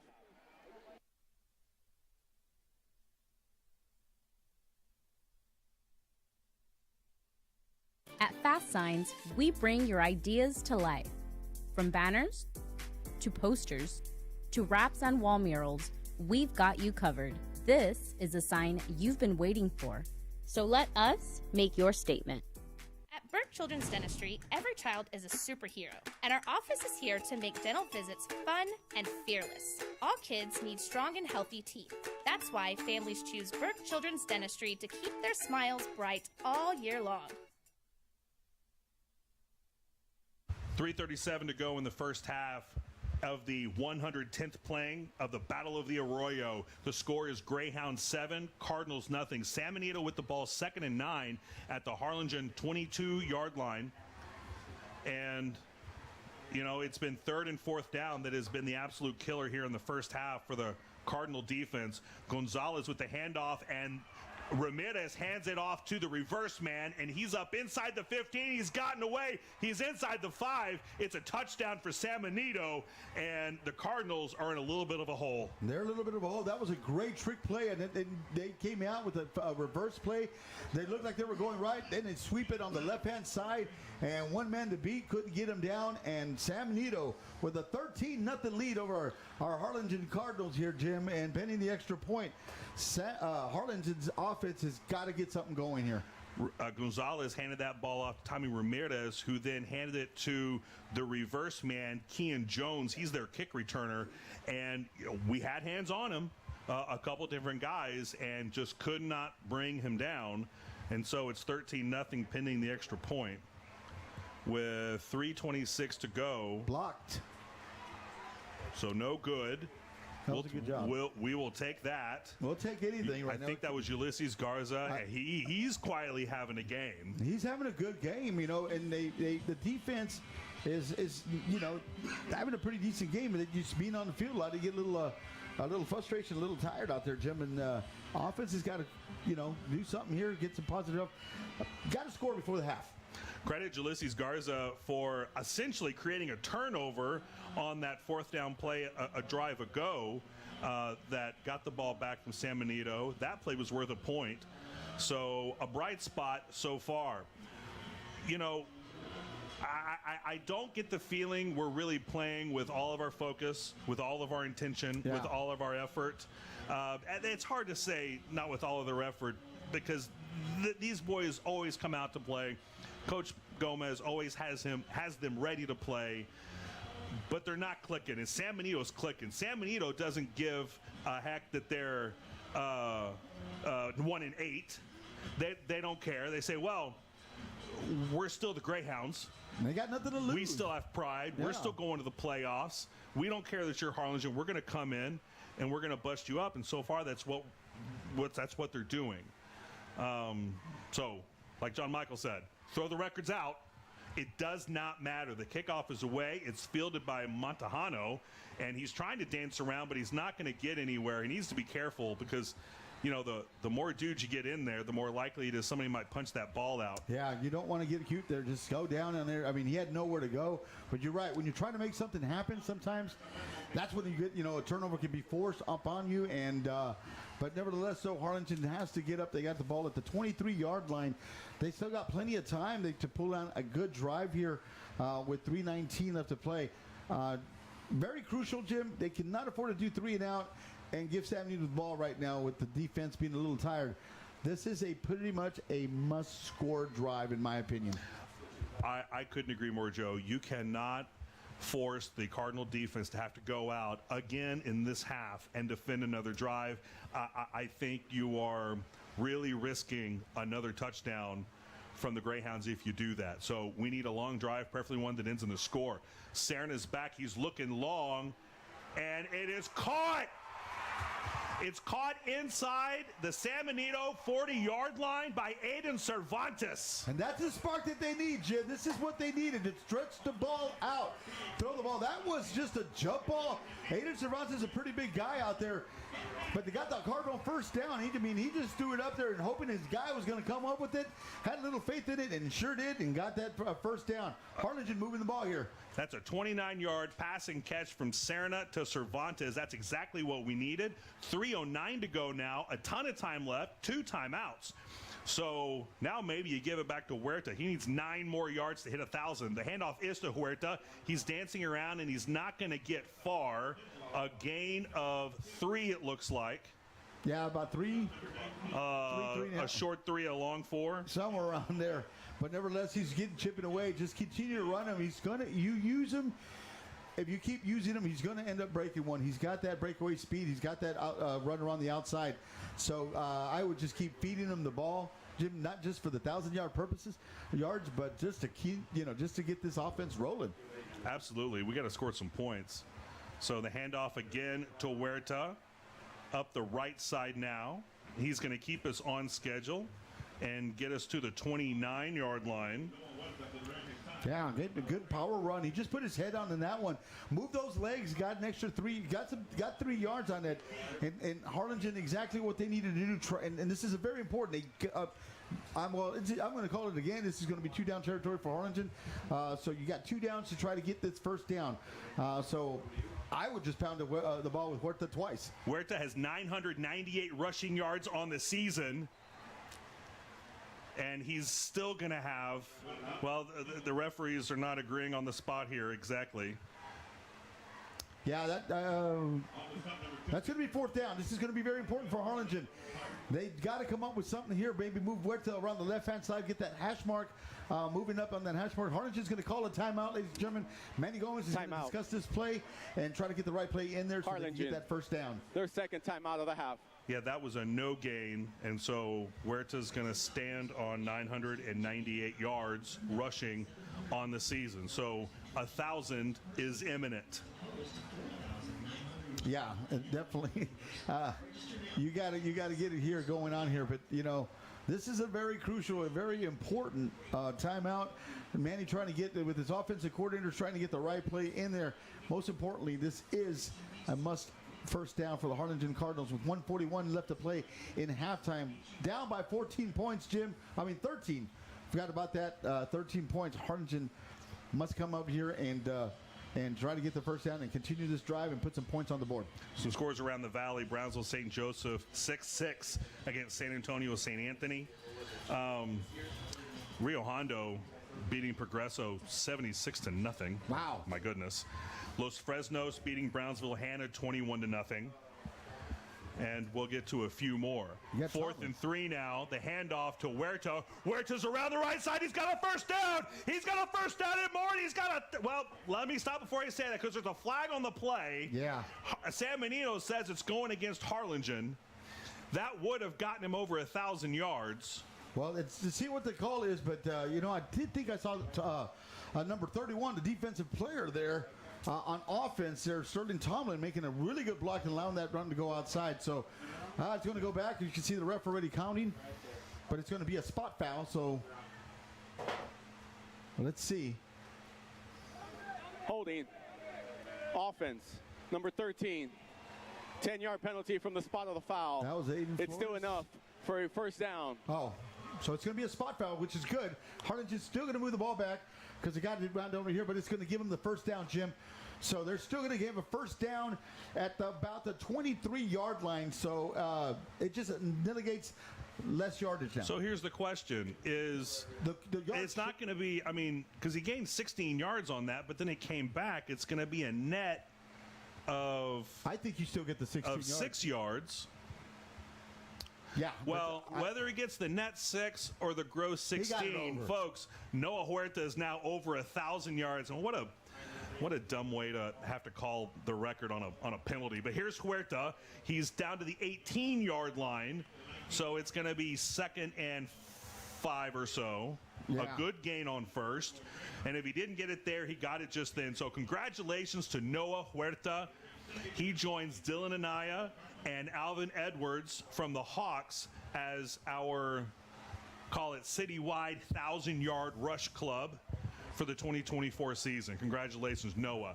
Now down to business, 2nd and 6. You got Sterling Tomlin there running a moment in man. He's playing offense. And, well, we had Sterling Tomlin in. He was in motion, and Their third and final timeout of the half concerned the staff of San Benito, and rightly so. They've taken a timeout, and it's their last of the half. There's under a minute to go in the first half. The Cardinals have won. You got to score a touchdown here, Joe. There's no doubt about it. And of course, because the Hawks and Cards cannot seem to win a darn coin toss, and I mean, I don't remember the last time we did. And so tonight we lost the coin toss. San Benito deferred. They'll get the ball first in the second half. Look, we're a better team than the Greyhounds. Even with our struggles this year, even with our injuries, we're just a better team. And I believe that this team is going to get things together in the second half and start to put the San Benito team away. But you cannot underestimate the pride and determination of a rival like San Benito. 2nd and 6 now from the 19-yard line. Sterling Tomlin is in again. Jaden Latta is in. It's a pass to Aiden Flores with a one-handed catch in the back of the end zone. Touchdown, Cardinals! He needed that because he's dropped a couple players. He got his yards lost on that one. Fumbled the ball, too. So this is going to give him a little bit of a confidence booster. Good job by Aiden Flores there to give Harlingen a 13-6 lead pending the extra point. The streamers are flying. The flashy lighting things are being flashy lighted around. It's a party at Bogus Stadium. It's 13-6 pending the extra point. The Cardinals are putting it together. What a throw by Serna, and what a catch and a touchdown by Aiden Flores. The extra point is good. We're within 6 points. There's 51.7 seconds to go in the first half. I'm feeling a little better now, Joe. And I feel a little better too, but it all started with the Cervantes catch. It was just up for grabs. That did it all. That was a third down play. They gave us a first down and continued this drive, and then Noah Huerta just started chipping, and making some excellent runs, Jim. And now Harlingen, the crowd looks like they're back into it. The glow sticks are out, ladies and gentlemen. Glow sticks. Yeah, that's what they're called. The glow sticks, everything is out. Harlingen is partying mood right here, and right now they've got a little bit of momentum here with 51 seconds left to play. Look at this. Man, if you're watching this from home, man, this is just awesome. And Jim, what are you doing? Jim's over here playing with glow sticks I'm playing with my glow sticks. I turned the lights off in the booth. I don't know if Ramsey needs the lights, but he's going to have to wait because I got glow sticks in the booth, and these are going to be property of my daughters in a couple hours. But for right now, we're glow sticking it up in the booth. We're glow sticking it up in the stands.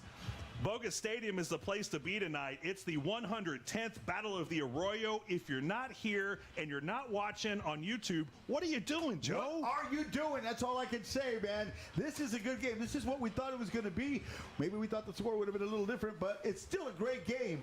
Harlingen down by 6 points, Jim, and they can put a stop here, come down to half. Got some momentum going, some positive things they can come up with and make some adjustments on defense. I think we'll be all right. Well, the kickoff, Yeah, he's down inside the 25 there. So a medium-length punt, or kickoff rather, fielded by San Benito, and as soon as he tried to get ahead of steam, and there's a flag on the play just inside the 40-yard line on this end. Let's see what the call is. He's usually on the receiving During the team. return. Illegal block in the back. Yep. Return team, number 26. Take it. 10-yard penalty from the end of the run. First down, San Benito. Well, that's going to push him back another 10 yards, Jim. That's going to get him down to about the 18-yard line, somewhere around there. No, a little deeper than that. Maybe about the 14-yard line, 13 and a half. Yeah, somewhere around there. But nevertheless, Jim, right now, momentum is shifting. You see the crowd getting into it. Defense getting a little rested there on that nice drive. Good job by the offense. O-line giving them some good protection. And Noah Huerta, congratulations. Congratulations on getting the 1,000-yard season. That's what the heck of an accomplishment that is. Well-deserved. Such Absolutely. hard work put in this season and every season. Gonzalez with a give to Tommy Ramirez from the Greyhounds 13-yard line, and he's going the wrong direction. That's a loss of 3. That was Sterling Tomlin who just read that shot. That Sterling Tomlin. I never heard of that guy. I've never heard of that guy either, but he just shot the gap, went and chased him from the backside, and able to get that for about a 3-yard loss. Good job. Defense has got to continue to play this way for the rest of this quarter and the rest of the half of the second half here. Watch number 31, folks. He's one of these guys. I think he's got some real potential, that number 31, Sterling Tomlin. I made that joke last night about Marcus Garza. It wasn't any funnier, but that's all right. I liked it. Yeah, it's still good. 2nd and 13. Ramirez with the handoff again, and David Renteria and others on the stop. You know, they just needed a couple blows on the sideline, and they look just fine. That's going to bring us down to the end of the first half. So we're down 6, but it doesn't feel like it. It's the 112th meeting between these teams, the 110th playing of the Battle of the Arroyo. We're at Bogus Stadium in Harlingen. It's the place to be in South Texas. Greyhounds 13, Cardinals 7. Stick around for the bands and all that. Joe and I are going to go get a hot dog. We'll come back in about half an hour. Oh, yeah.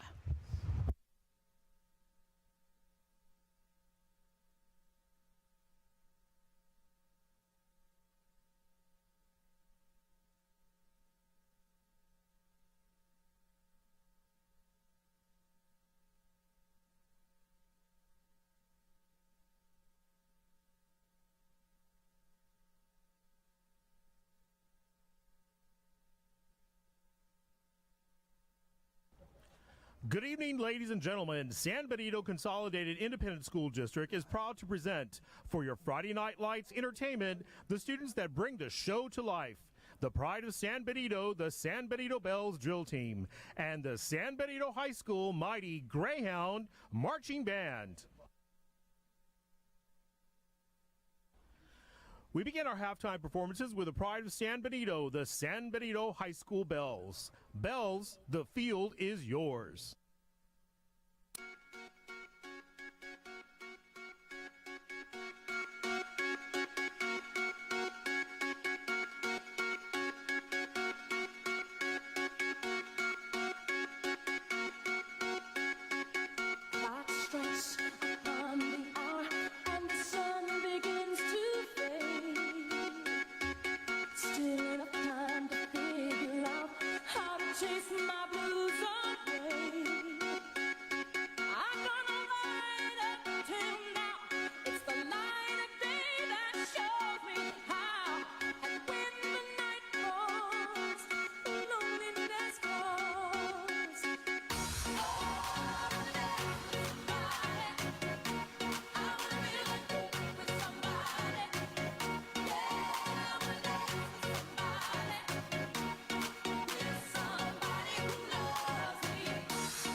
Your 2024-2025 Bell officers are 3rd Lieutenant Sarah Leal Carmona, 2nd Lieutenant Alize Arteaga, 1st Lieutenant Jocelyn De Leon, Captain Leila Lopez, Major Kayla Hernandez, and Colonel Jordan Garza.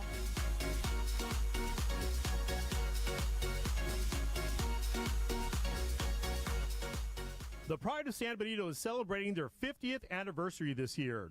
The Bells have spent the last 5 decades entertaining audiences across Texas with their performances.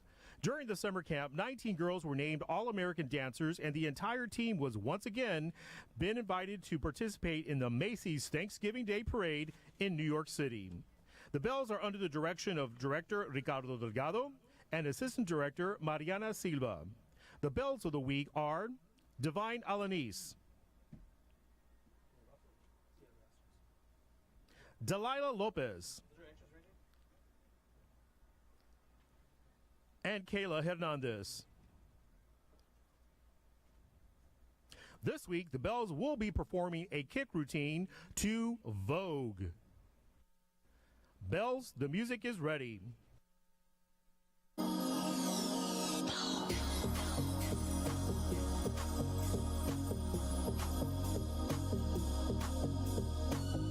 Look around, everywhere you turn is heartache. It's everywhere that you go. You try everything you can to escape the pain of life that you know. When all else fails and you long to be something better than you are today. I know a place where you can get away. It's called a dance floor, and here's what it's all let your body move to the music. Hey, hey, hey, let your body go with the flow. You know you can do it. Let your body groove to the music. Hey, hey, hey, let your body go with the flow. You know you can do it.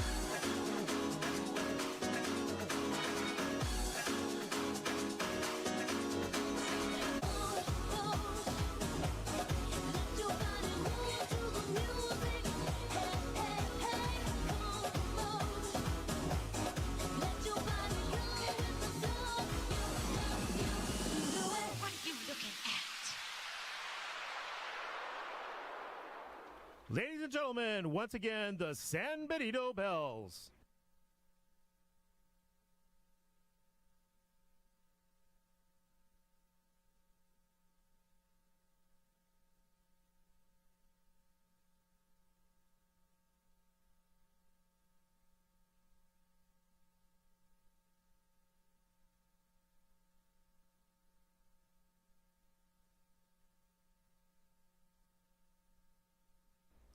Now taking the field, San Benito High School is proud to present the 2024-2025 edition of the Mighty Greyhound Marching Band.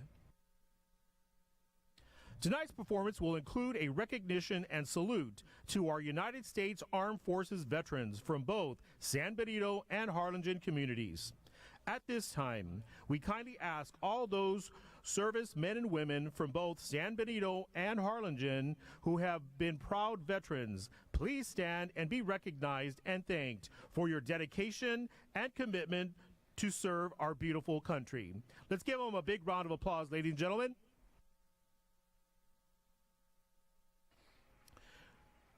We wish you many wishes of gratitude to each of you. The Greyhound Color Guard member of the week is Maria Hernandez. The band section of the week are the Drum Majors. Now, under the field direction of Drum Majors Emma Aguilar and Sam Wisdom Soak, performing the Armed Forces Salute, help us welcome the San Benito High School Mighty Greyhound Marching Band.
Ladies and gentlemen, that concludes our halftime performances here at Bogus Stadium. The staff of the San Benito Greyhound Band include Director of Bands Daidi Mendoza, Assistant Directors Dulce Rodriguez, Rafael Garcia, Julio Barrera, Noe Garcia, Arturo Rivas, Jorge Mujica, and Raul Garza. The Greyhound Band would like to thank the San Benito CISD Board of Trustees, Superintendent of Schools, Fred Perez, San Benito High School Principal, Mamie Lopez, Veterans Memorial Academy Principal, Gracie Martinez, and our dedicated band boosters, parents, and families. And remember, San Benito fans, once a Greyhound, always a Greyhound, and go Greyhounds!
Ladies and gentlemen, introducing the award-winning Harlingen High School Cardettes.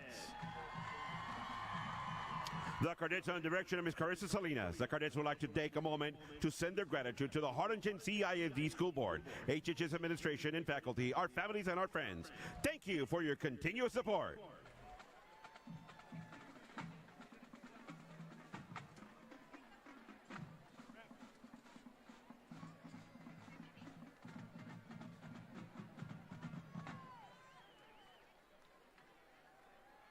The Cadet Dance Officers are Second Lieutenant Natasha Hernandez,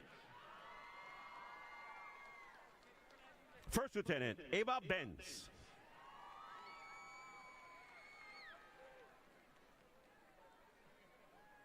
Captain Emma Ponce, Major Sarah Gamboa, and your 2024-2025 Harlingen Cadet Colonel, Ariana Contreras. Cadet of the Week is Lina Gonzalez. The Harlingen High School Cadets will be performing a streamer routine to a patriotic mix. The Cadets would like to dedicate this dance to all veterans who have served our nation. Now sit back and enjoy as the Cadets continue to show why they are simply the best. Take it away, Cadets.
And now, ladies and gentlemen, it is an honor to introduce the award-winning band from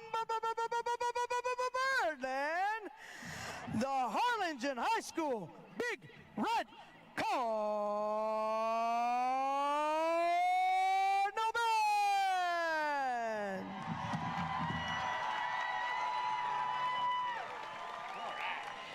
The HHS band and band staff is excited to have some very special guests on the field with us this evening. Ladies and gentlemen, the HHS Big Red Cardinal Band alumni. And celebrating this special occasion with us, our VIP guest, former school board member, Mrs. Jerry Fleurier, graduate of the class of 1961 and of the Big Red Cardinal Band. Also, very special guest, former head band directors, Mr. Alan Brumley, Mr. James Keltner, and Mr. Ronnie Rios. Tonight, the Cardinal Band celebrates its 100th year!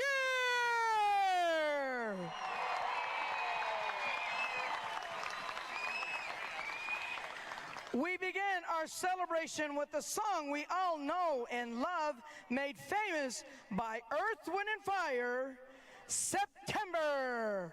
Take it away, Aiden.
We know you will recognize our next tune, originally recorded as Best of My Love by The Emotions, and now, Love as Little Boo Thing.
Ladies and gentlemen, we would like to recognize the following people.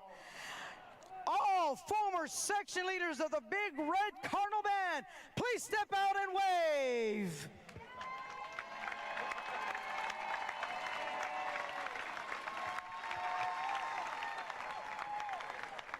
And now the former drum majors of the Big Red Cardinal Band, please step out and wave.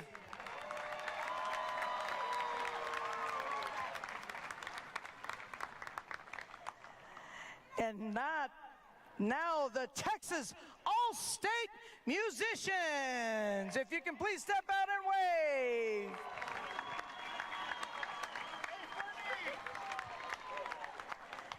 And of course, we cannot forget our veterans. Please wave and be recognized.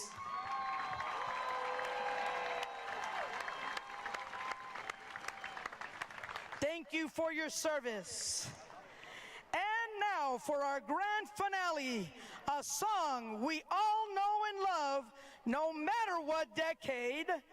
Hey, baby!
Let's hear it for the big celebration of the 100th year of existence of the Big Red Cardinal Band.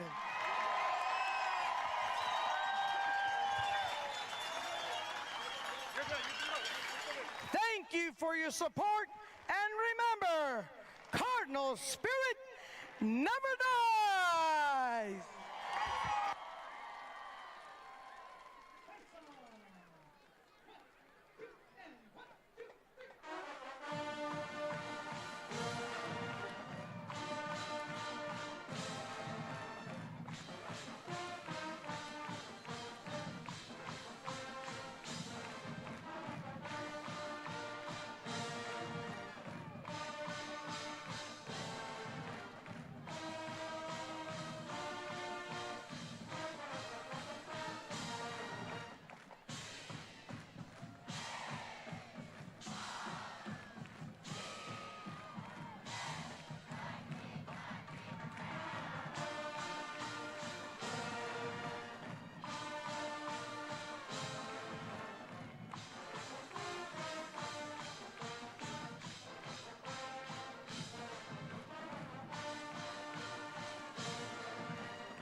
Test.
Welcome back to Bogus Stadium. It's the 110th Battle of the Arroyo. The Harlingen Cardinals trail the San Benito Greyhounds 13-7. Yeah, I can boil down my analysis to this. We're a better team, and they're playing better so far. But we finally got sort of a time-sustaining drive there at the end of the second quarter. We gave the defense a break. They showed their appreciation by promptly shutting down what was left of the San Benito opportunity at the end of the first half. But that drive finally resulted in points. An amazing one-handed catch from Jonas Serna by Aiden Flores in the back of the end zone for the touchdown. The Greyhounds have scored twice. Ulysses Garza has quietly had a really big day. A couple big plays. One play that resulted in a turnover on downs. He made a big hit on the sideline right at the yard marker on a 4th and 8 that resulted in a turnover, and you can completely attribute that to his effort in play.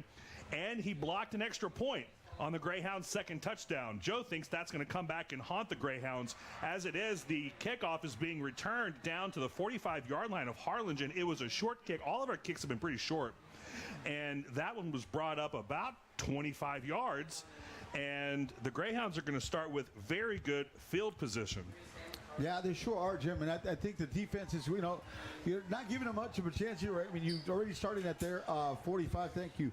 And so, right now the defense has got to come back strong. Played very, like you said, shut them down in the last 50 seconds. Got some really good losses on there for San Benito's running backs. But they got to come out strong, give that offense a chance to come back and put some points on the board. It's a 13-7 ball game. It's still anybody's game. But this is starting the game at 45. They got to make a stop. The Greyhounds are without their leading quarterback, Tyler Ruiz. The backup, Albert Gonzalez, just makes an 8-yard throw on first down to Christian Estrada. And the Greyhounds are starting the second half the way they started their first drive in the first half, which is by moving the ball in chunks. Yeah, and that's exactly what you don't want to see. I mean, especially already, you put Harlingen's defense in a really short field. I mean, already have 45 yards to go to try to score something down. But they've got to make a big play. They've got to get that momentum from the first half, carry it into the second half, and see if they can come up with something, maybe a big play here. The handoff to Ramirez, he's got the first down and more. He's inside the 25 down to the 22-yard line. Call it the 23-yard line. And that's going to reset the downs and move the chains for San Benito. So not much time off the clock. San Benito's already inside the 25. Yeah, and that's exactly what, putting them out and moving that ball, keep running. They're still running. I mean, they've only thrown the ball a few times, and they know, and they're going to commit to the run. They're a running team. But they got a lot of different weapons on the run side. So that's something you got to look for, and the defense has got to try to figure this out and got to figure it out fast. Gonzalez in the I formation with Ramirez behind him. Ramirez takes the handoff. He's up through the line of scrimmage and into the secondary. He's down to the 14-yard line. A gain of 8, yeah, 7, but and that's just what they're doing, Jim. Is they're taking big chunks, big 6 yards, 5 yards, 7 yards, 8 yards, and making it. At the first half, remember there were short gains. It was 2nd and long, 3rd and long, and then they came back. But right now, it's they're in the first couple of runs and first down, they're able to hit some good strides and getting close to moving the chains. Yeah, that is different from the first half. We were shutting down 1st and 2nd down and couldn't do anything on 3rd and 4th. They're getting it done on 1st and 2nd down now. It's a little concerning. Ramirez is going to get hit in the backfield, and Ulysses Garza wasn't the first to hit him, but he hit him the hardest. Oh, yeah. And set him down for a loss of 2. And that's exactly what they needed on this 3rd down. Ulysses Garza right now coming in and just, like I said, he wasn't the guy that made the first contact, but he made the most known contact. You look at the replay there, you saw it, ladies and gentlemen. He just came and shot and gave somebody a pretty good hit there. A quick update, folks. The Lady Cardinals volleyball team played in the area playoffs against Buda Johnson High School. They're a tough team. The Lady Cards season ended tonight in the area round of the playoffs. A wonderful season. Congratulations to them. Tommy Ramirez once again up the middle. Back to the line of scrimmage in the previous play +1. It's going to be 4th and short, 4th and 2 now.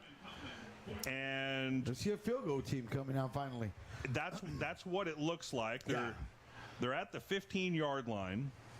So about a 27-yard attempt. And hopefully we can maybe remember. Excuse me, a 32-yard Yeah, attempt. it's about a 32, but Ulysses Garza on the extra point there that caused a 13 ball game came and blocked it. Maybe they could get some kind of momentum here and try to put some hands up, and prevent these 3 points from happening. From 32 yards, ooh, and he got there the kick is up. It's got plenty of leg, and it is good. So, you don't like giving up the points like that. I'm a little relieved we only gave up 3. It's now 16-7, very early in the second half. Well, giving down that 3 points, I think it's actually, when you have 45 yards to go, you're giving them a short field. I never really liked them short kicks because things like that could happen. You get the ball unexpectedly. The guy's already running towards the ball at full speed, gets 10, 20, 15 yards or whatever, and got him down to the 45-yard line and already put Harlingen's defense, pin on their back there. So good job on their defense. I think they did a good job by only allowing 3 points, Jim, on that particular drive with the short field. Some scores around the valley. Brownsville St. Joseph leading now 14-6 against San Antonio St. Anthony, which, I don't know, seems a little redundant. Corpus Christi Veterans 10-6 over Flower Bluff, the 2 of the 3 Titans of 15-5A Division I. Brownsville Hanna down 4 touchdowns to Los Fresnos. No surprise there. Mercedes 28-14 over Brownsville Pace. As the kickoff back to the Cardinals is away, it's fielded at the 10. It's being brought back around. It's Guile Florida, as he's not really going to get anywhere. The Cardinals haven't been able to do much horizontally. Joe, you mentioned this earlier. The Greyhounds are flying to the ball sideline to sideline. They have the quickness and they got the speed, and every time you see somebody going, east and west, it's never a good thing for the Harlingen offense. Going north and south usually has done a really good job. Huerta's been running the ball between the tackles, running really hard. But again, I think, with 8-13, Jim, I hate saying that, but this is got to be a scoring drive here for the Harlingen Cardinals. You'd certainly like that. PSJ Southwest 35-0 over Brownsville Porter. The first down play is to Huerta. He's going to get 5 yards. 2nd and 5 coming up. Donna High, 0. PSJ Memorial, 14. Edinburgh North and Edinburgh High shows scoreless. Weslaco and Edinburgh Economides, 7-7. PSJA, 34-0 over La Jolla. Nikki Rowe, 14-7 over Mac High. Allison Roma 14-14 if you're interested in several counties north of us. Second and 5 play back to Huerta. He loses the football, and it's covered back up. That's really fortunate. The first down was made before a Greyhound got his paw in there, ripped it out. But, and I think it was Huerta himself that recovered his own fumble. That's the second fumble he's got. This time he got fortunate that the ball was able to bounce back towards him and not away from him, because he was already getting tackled in there, Jim. If that ball goes another direction, that's anybody's ball there. But it kind of hit the ground, came right back to his chest. And very fortunate right now for the Harlingen Cardinals to still be having the ball here driving. Fortunate is the word. So first down and 10 now from the Cardinals' 28-yard line. Serna with the handoff to Huerta. Huerta around the left side. He's got a little space. He's up. He's got a first down. He's past midfield. They're going to have to chase him down. He's got one man to beat. He's going to get knocked out at the 11-yard line. What a run. And this is exactly what we needed. A long run by Noah Huerta. All it took from him to run around the edge and use that speed. San Benito defender had that angle on him, and he just put the Jets burners on there and able to get that. Wow, this is exactly, the crowd's fired up. Everybody here, the booth right here, everybody down below us is going crazy. What a run by Huerta. They're going to get the ball at the 12-yard line. 61 yards to, well, they're saying the 12-yard line. Okay, 60-yard run for Huerta down to the 12-yard line of San Benito. And the Cardinals are in business. First and 10. Huerta with the ball. Huerta around the right side. Huerta in the end zone. Touchdown, Cardinals. And just like that, like I said it a little while ago, they needed a scoring drive, and they answered back. The Harlingen Cardinals have answered back to make it a 3-point game at the moment, pending the extra point. Good job on Huerta running around the right-hand side and able to get in for the 6 points. Harlingen now trailing by only 3 points. Good job by the offense to come back and counter and getting those points off there. Much needed points, Jim. Absolutely. We needed that. You'd still like to get a longer drive and give the defense a blow. The extra point is up, and it is just good. Sneaks inside the right upright, and we've got a brand new ball game, folks. Greyhounds 16, Cardinals 14, 6:36 to go in the third quarter. Yeah, you're right, Jim. I was just thinking, you kind of read my mind there.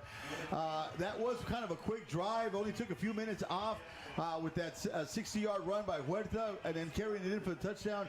But nevertheless, though, it gets the momentum going and gets the defense probably a little bit more pumped up. Now they got to kick it a little deeper so they don't have to pin that defense and try to get the ball as deep as possible. But Harlingen right now, the crowd's into it. They're moving. And finally, you see a little spark in life here for the Harlingen Cardinal fans out here. Yeah, you really feel like you gave up those 3 points just on the terrible field position. Yeah, absolutely, because the defense was already pinned. All they needed was score 45 yards to get into the touchdown. San Benito got 20-plus yards on that one, and already were in field goal range. 25 yards, they were in field goal range, exactly. That's why I said it earlier. They were fortunate that they only gave up the 3 points, so the defense did its job, I think for the circumstance. Here we go. The kick is medium. It fielded inside the 20, brought out past the 30 and out near the 35-yard line. So more manageable field position defensively for Harlingen as they're going to come out for their second defensive series of the third quarter. 6:31 to go. Cardinals down by 2. And right now, I think, the defense can come in and do a quick 3 and out. Right now, that offense is clicking. Huerta is on fire. You can open up the running game. Now that can open up some passing lanes here, Jim. But the defense has got to come strong and stop that run, because San Benito has been running pretty well on there. And they got some big old boys up there in the front line. Yeah, they do. And, the run defense game has been hit and miss. Again, San Benito, that's their bread and butter. Gonzalez throws out to Adam Cortez, who drops it. And Nestor Rodriguez was about to cover that up for possibly a loss anyway. That might have been just as well for San Benito for Estrada to drop that, or I'm sorry, for Cortez to drop that one. No, that was exactly what I was thinking. It was probably, better than for them to drop it and get a 2nd and 10 and then a 2nd and 12, a 2nd and 13. Because that's exactly what would have happened there. Rodriguez again out wide on the near side on Cortez. Gonzalez in the backfield. He hands it off to Tommy Ramirez. He finds a hole and gets up for about a 5-yard gain on second down. That'll bring up third and medium.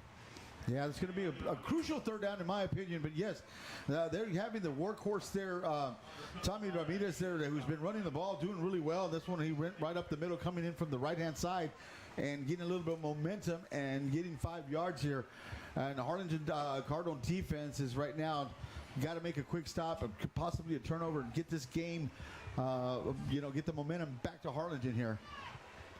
3rd and 5, under 6 minutes to go in the third quarter. San Benito leads by 2. Gonzalez will get the shotgun snap. He'll give it back. No, he'll keep it, and he's going to get dragged down by Michael Orozco. Great play. Ulysses Garza in to help clean it up, but that was Orozco who initiated everything. He was in the right place at the right time, and what a big play to bring up 4th and 4. They're not going for this one. No, this is too far back, but you know what? Orozco did a good play. He didn't get fooled on that counter play. Stayed his ground, and that's exactly what he did. He stayed in his lane, ladies and gentlemen, and was able to get the quarterback there, and minimal gain, Jim, maybe a yard gain, but nevertheless, hopefully San Benito punches the ball. We can get the ball in good field position and get that offense rolling right now, because they're on fire. Amazing things happen when you do your job and trust your brothers to do theirs. So 4th and 4 now, and is there a timeout called? I believe so. The play clock was down to 0. Well, I don't think you would burn a timeout for this. I wouldn't. Well, and they're going to do it. So, I agree with you, Joe. I would not have called that timeout. You're going to punt. You're going to punt. Take the 5 yards. My goodness. So now, in a tight game, once again, using an early timeout, they've only got 2 to go. Let's take the timeout with them. Cardinals 14, Greyhounds 16.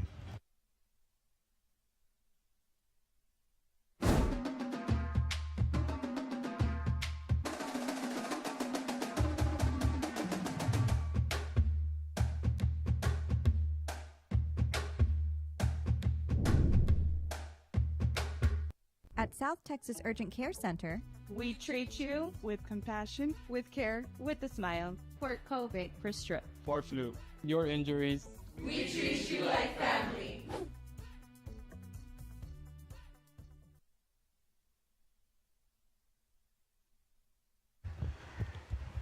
Yeah, Joe, I couldn't agree with you more. I don't understand the strategy or the reasoning behind calling that timeout. Take the 5 yards, make it 4th and 9 from the 45 or from the 35, and then punt from there. As it is, they've got only 2 timeouts left. And the ball was muffed, the punt was muffed, and, I thought Kean Jones ran into Guile Flores. It looked like contact. Maybe I just saw it wrong.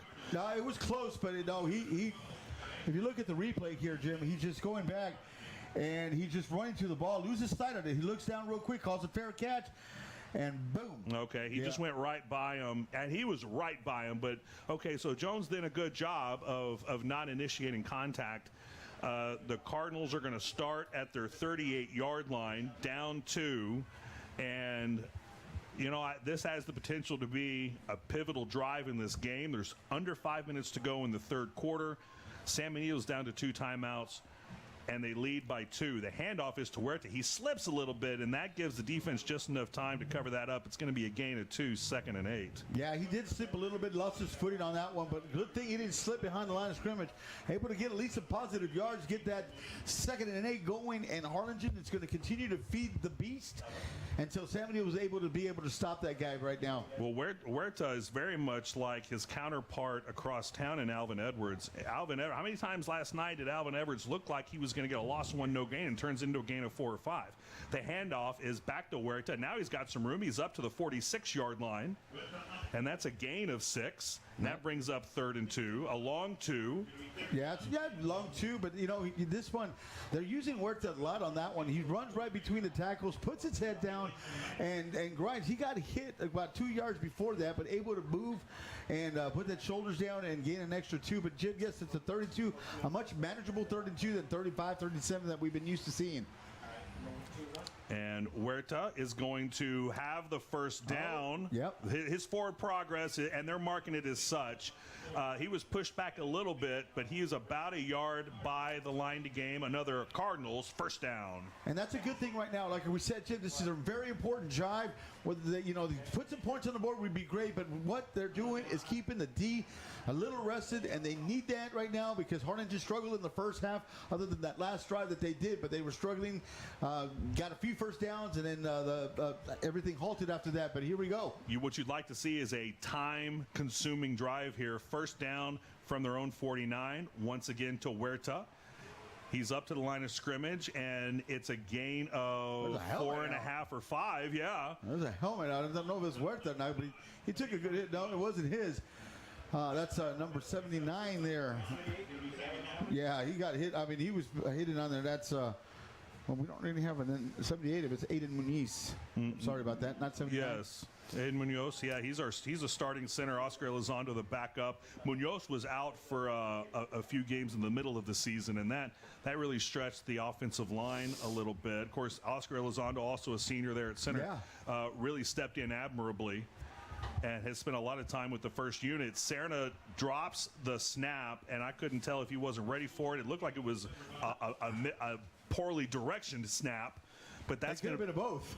That's going to bring it back to their own 48-yard line and 3rd and 11 now. Well, you see the center come out for a play, Jim, because the helmet came out, and that cost them 6-7 yards on that one. Because now from a 6-yard loss, yeah, 6-yard loss instead of a positive play. Now you got a 3rd and 11. So whatever happened with that one play that he had to sit out cost the Cardinals about 6-7 yards. All right, 3rd and 11. You'd really like this drive to continue here. Serna in the backfield with Huerta. Huerta is running a route. Serna's going deep. He's got Flores. Flores is double covered. And Kean Jones, the DB, along with Henry Quiroz. It was Jones who tipped the ball away. And Flores, it was a good throw. It was on target, but Flores was absolutely bracketed. There was really little chance.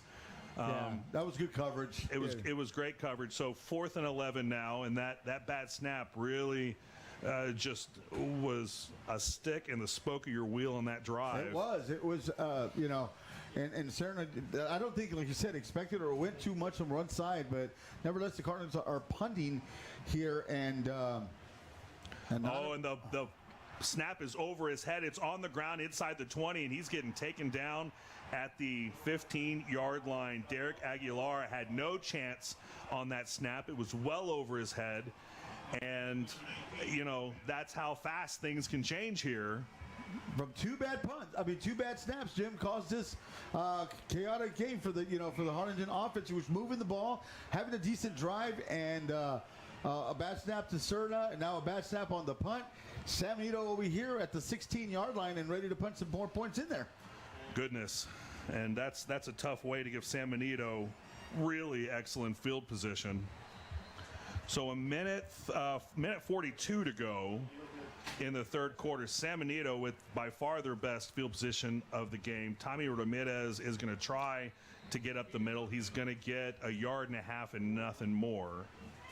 Yeah, the defense is, again, their backs against the wall here, but if they can come out with 3 points or nothing, they come out with a nice victory here, maybe a turnover. Harlingen needs to come back because on the turnover side, San Benito's up 2.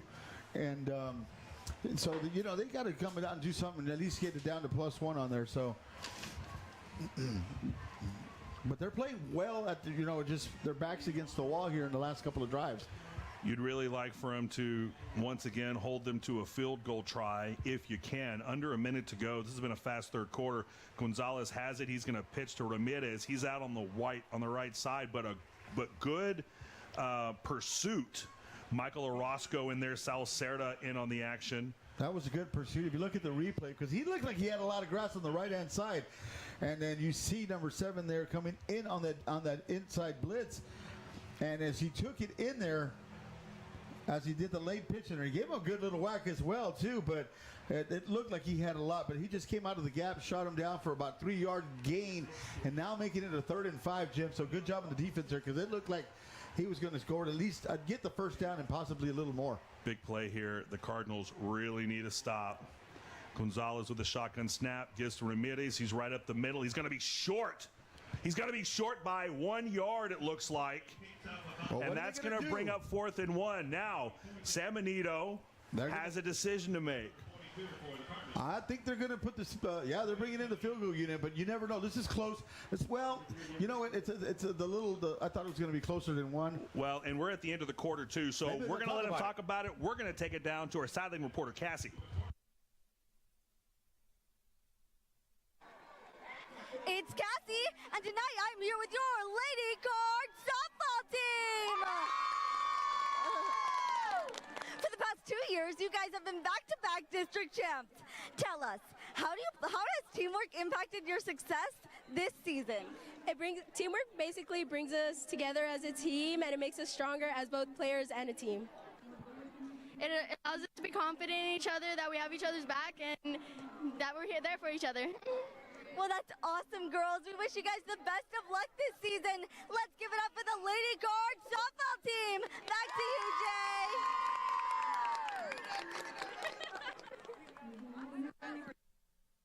Here we go. So San Benito's Coach Gomez opting, it appears, to try the 25-yard field goal. They were already good from 27.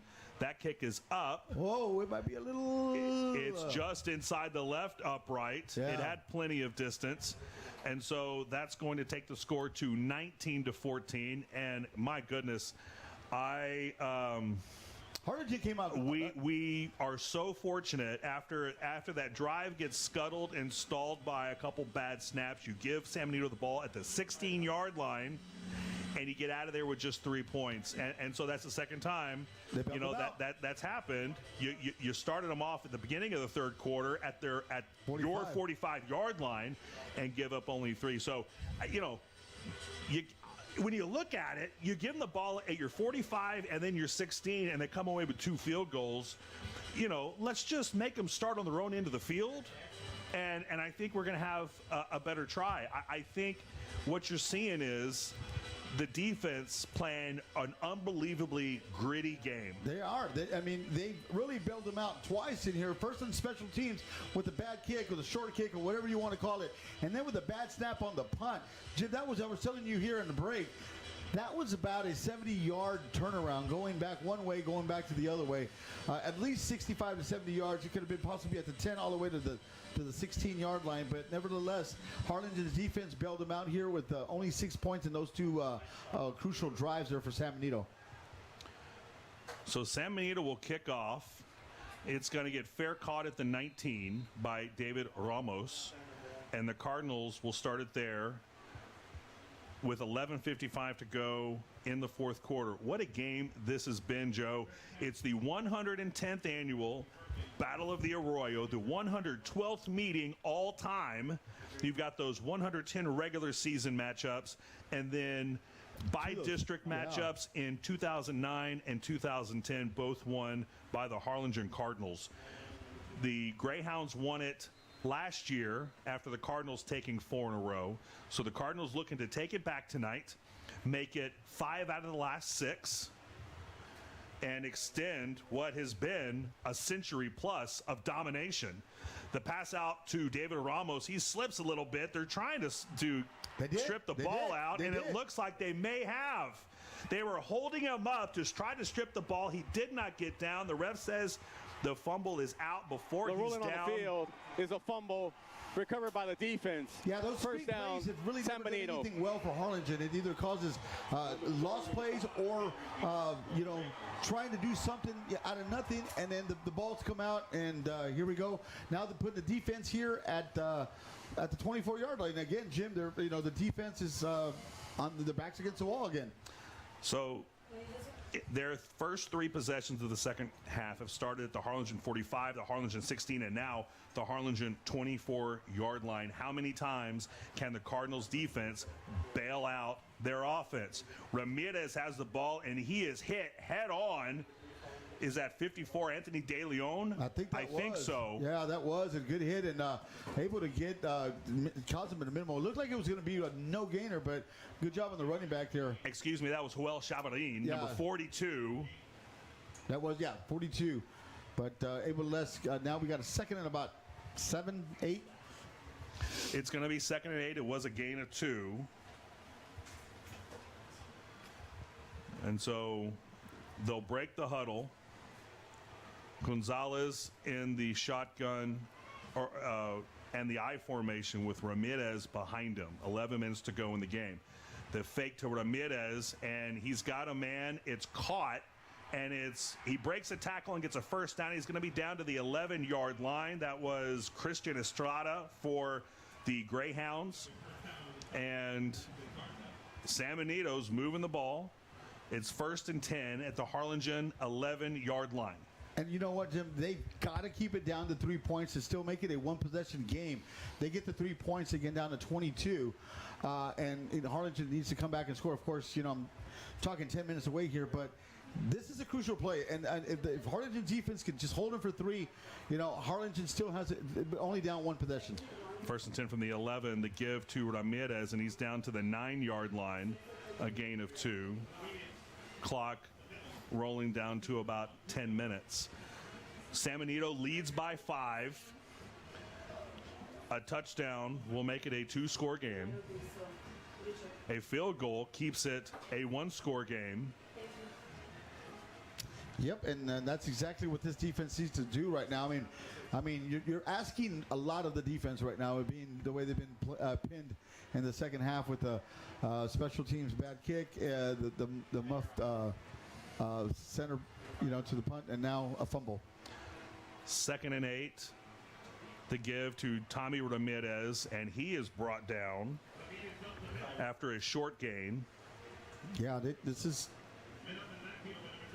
somebody's limping there. Sterling Tomlin on the stop, and that's Tommy Ramirez, who is hopping off the field. Looks like that right ankle. Yeah, I hope he's okay. May have taken some damage. But it's going to be 3rd and 7 now from the Harlingen 8-yard line. I cannot say enough about this Harlingen defense. If Harlingen can pull this game out, they will absolutely be the reason why. Oh, absolutely. I agree 110%. But right now we got a very crucial 3rd down, and here we go. 3rd down and 7 from the 8. The give to the running back. He's in traffic. The pile is pushing, but it's not going to get anywhere near the 1st down marker. He's going to be down at the 5. It's going to be a gain of 3. It'll be 4th and 4. And here comes the field goal unit here, keeping Harlingen's, let's just say, hopes and dreams alive. My goodness. How do they keep doing this? I am flabbergasted. And I think they are flabbergasted as well. At the field position, they've gifted to San Benito in their first 3 drives of the second half. And they're going to get 6 or 9 points out of it total. From 22 yards, it's good once again. So add another 3 points. It's now 22-14. It's still a 1-possession game. And if the offense can't come up with some sustaining drives, the defense is going to run out of chances to keep this close. Yeah, I mean, they've got to give those guys a rest. I mean, they put their passes. The last 3 drives, they're averaging somewhere around the 25, 30-yard line on their side. Given this defense, what they've done right now, I still give them a standing O for only allowing 9 points in the last 3 drives with the field position that was given up to them. So good job on the defense. Great job. It's a great job on the defense to keep this game where it is, Jim, right now, because it could have been a lot worse. Yeah, it really could have been. Instead of 3 touchdowns, it's 3 field goals, and Harlingen's still in this game. I mean, San Benito could have put this game away. Absolutely. Could have put this game away. And so, and just like that, it's 8:14 to go in the 4th quarter. I feel like the second half has gone by pretty quickly, which I don't like. This is our last game together, Joe. It is. I'd like to draw it out a little bit more. Ramos from inside the 20. He we gets go. through, and he's getting away. He's up to midfield. He's going to get dragged down just on the other side of the 50-yard line. He's to the 47 of San Benito. He had one man to beat, but I'll take the field position, Joe. I'll take the field position now, starting over there. Finally, we get a little break here. Started in San Benito's territory right now. Crucial drive. 8:06 left to play in the game. Harlingen's got to come back and score here and put some points on the board and get that defense. So they got to take some time off the clock. I hate saying that, but they got to take some time off the clock for that defense to get some rest. Because, man, they've been out there, Jim, and they're a little winded. You can see them out there all getting Gatorade, and you see all the guys, you know, getting those sports bottles that they're drinking. But here we go. The handoff to Huerta. He's looking for room. Oh, he finds some space out of nothing and ends up with a 7-yard gain. Yeah, that was all him, too. He was able to do a little quick spin move and able to, if you look at the replay, it looks like it's a 1-yard gain at most. And here we go. You see him in there. You get there. You see the offensive line giving that little quick hole. And right there, he does that number 15. He took a little spin move and able to get a couple of extra yards on there. Good job on Huerta, because that's called turning something out of nothing, right? Yeah, exactly. That's all him, really. Call it 6. 2nd and 2 now. Serna back to pass. He's looking long. He's looking for Ramos, and he does not have him. He was double covered as well. And, you know, by the time the pass got there, it was essentially a jump ball with Kean Jones and Jason Morin bracketing David Ramos on that play. Yeah, he was double covered, you know, but, you know, I kind of like the call, but you got to be careful with those because, you know, there's 2 of them and one of us also gets to get interception or anything. So very crucial 3rd down right here. I think, honestly, Jim, this is 2-down territory, despite it depending if it's a big loss or not. I think you go for it here on 4th down. That's a tough call. We'll see if we're going to need to make that choice, and yes, we are. That's going to be a gain of 1. It's going to be 4th and 3. There was really nowhere for Huerta to go on that one. Yeah, he picked up the middle. This is going to be a tough call. I think Harlingen was anticipating to get a couple of more yards possibly. Look at the replay. They had a lot of push in there. He ran in there, put his head down, but he had no choice. He had 2-3 guys on him. They're going for it, Joe. They got to. I mean, this is it. But the only problem is the defense is playing well, but they didn't get enough. I don't think they got enough, you know, win. Look, the defense is playing well. You're actually on the San Benito end of the field. So let's see. The handoff to Huerta. He's not going to get there. It's a gain of 1. The ball comes out, but he was already down, and it doesn't matter anyway. The Cardinals have turned the ball over on downs. San Benito will get it at their own 40-yard line, leading by 8. Yeah, I think they should have maybe I think they were anticipating that. I mean, Huerta runs the ball right twice. As you look at that, he put his head down. But San Benito anticipated that. They had all the guys up front. Yep. They did not think that Serna was going to, you know, they were kind of daring Serna to beat them. And they had the field stacked up with 8-9 on the box. Yeah.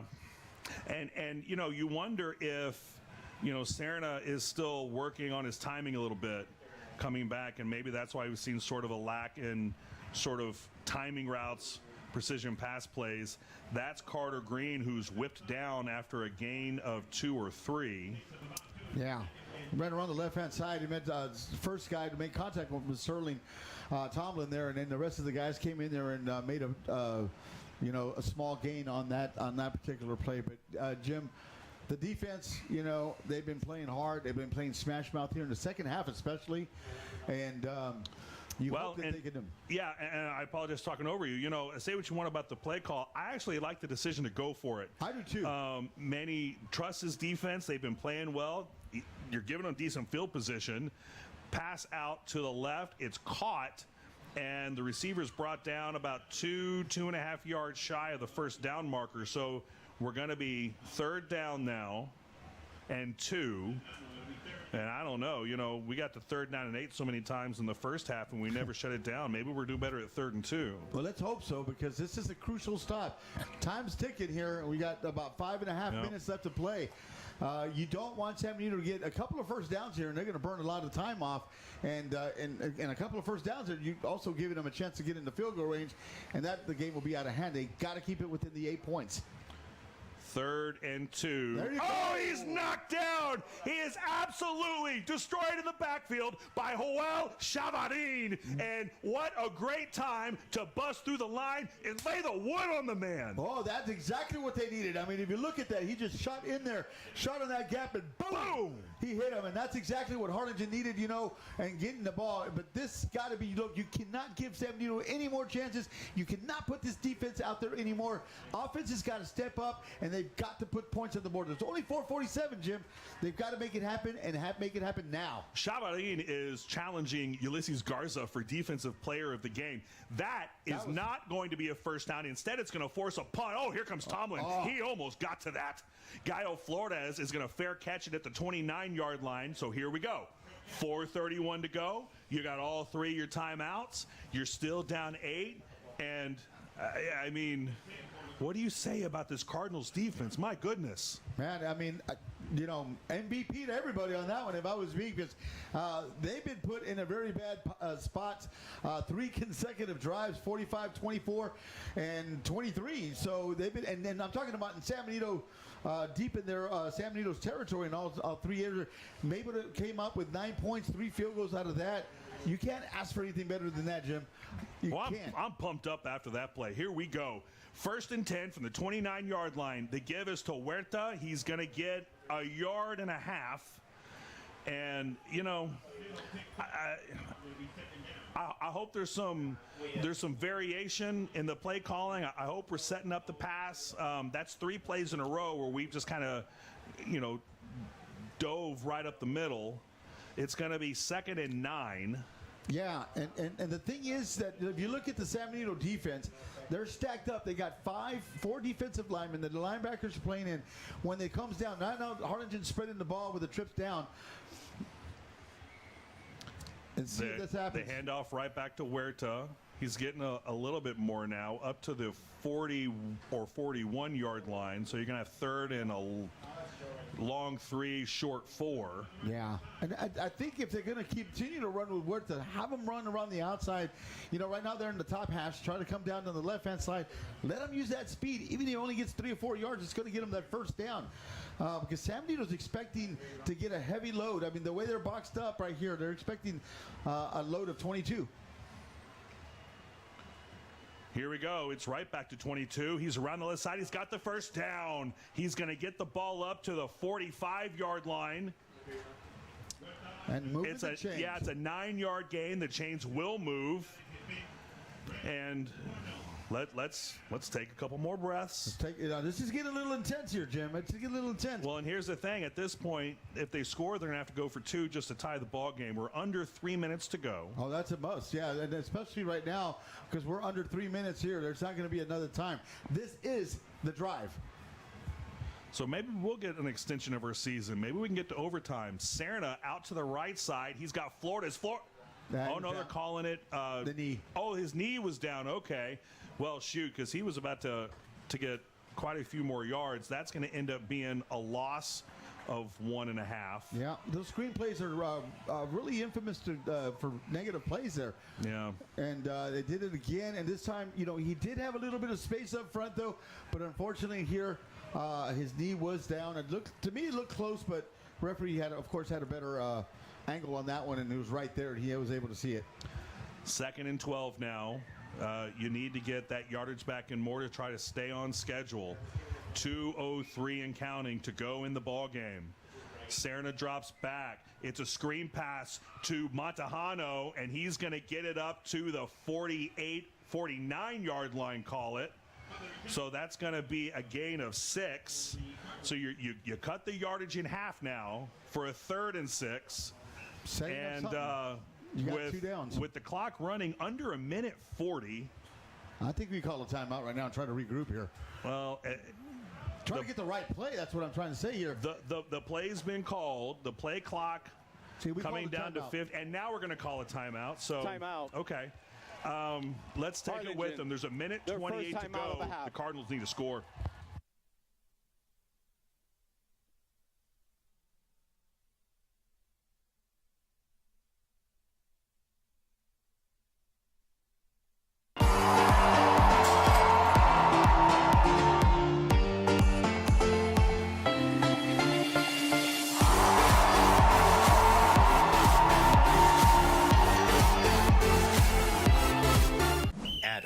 Texas-sized barbecue. Big game, big feasts. Texas-sized meals to fuel the whole family. Choose your spread.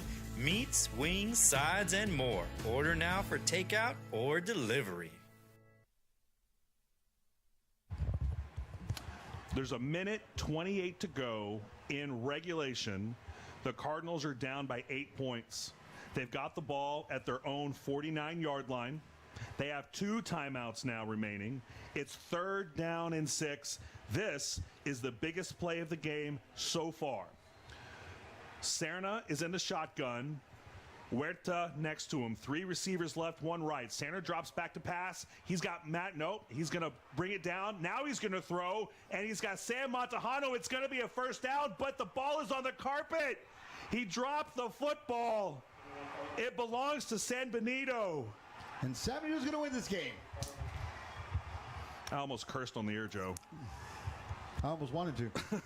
Oh, I did want to. I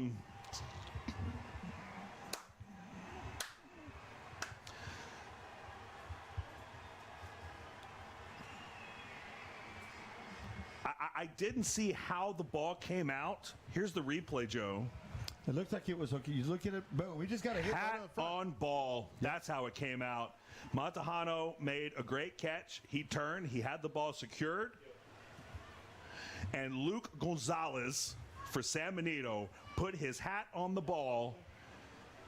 And it's going to win the Battle of the Arroyo for the San Benito Greyhounds. Harlingen has 2 timeouts, but with a minute 17 to go, I don't believe they'll be able to do much with it. Carter Green spinning around and a gain of 3.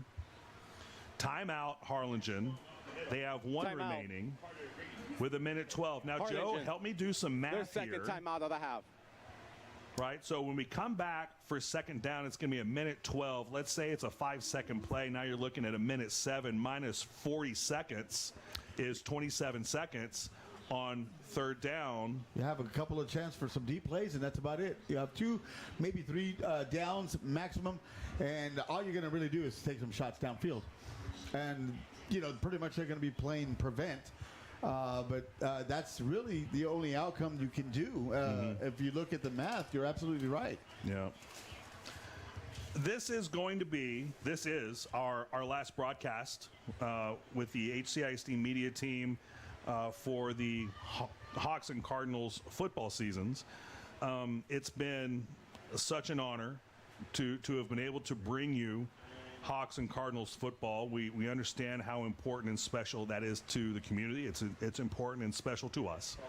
And so, you know, Joe and I certainly want to express our deep gratitude to Marcy Martinez and the HCISD media team. That's going to be for no gain, a timeout for Harlingen with a minute 9 left. So after the 3rd down play, they'll be able to get it down to about 25 seconds. Yeah. So Harlingen may actually get the ball back. Their 3rd and final timeout of the half. If we can prevent a first down here. San Benito's going to run. You know that already. And then, yeah, they're going to have the ball somewhere around there, Jim, about 20 to 25 seconds. You know, and that's you got to also pending the punt, how long that's going to take. And that's going to take, you know, a couple of seconds off. But nevertheless, they'll have time for maybe 2, maybe 3. I don't know. I hope they have some kind of trickery because they're going to need it. Absolutely going to need some kind of trickery, or they're going to need some kind of block. The defense, special teams, somebody's got to come out big for them to even have some kind of chance. So with a minute 9 to go, the Cardinals are out of timeouts. You expect San Benito to run the ball. Yeah, definitely. They won't be able to take it much past 25 seconds before they have to run a 4th down play. That could give Harlingen the ball back with 20 seconds. And if they're going to punt, that's probably 20 seconds with about 70 yards to go for a touchdown. Gonzalez has the ball. He's going to make this moot. He's going to get a first down. And, oh, my goodness. Whoa. Was he down or not? They're going to call him down. Are they calling him down? They're calling him down. Okay. Well, I'd like to see that again. If he's down and it's a first down, the game is obviously over. I see the replay. Let's find out. He's running, and he take a whack. I mean, he took a good hit. And here we go. Boom. I don't know about that. I think that ball is out, Joe. Let's see. Look, you see it come.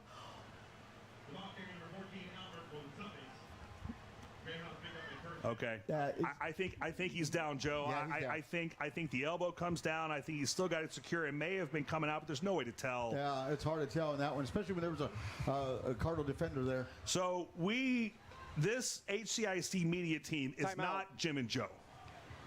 Benito. The HCISD media team is just that. It's a team, and it's a lot of folks who you don't see, you don't hear from, but they're here well before the games.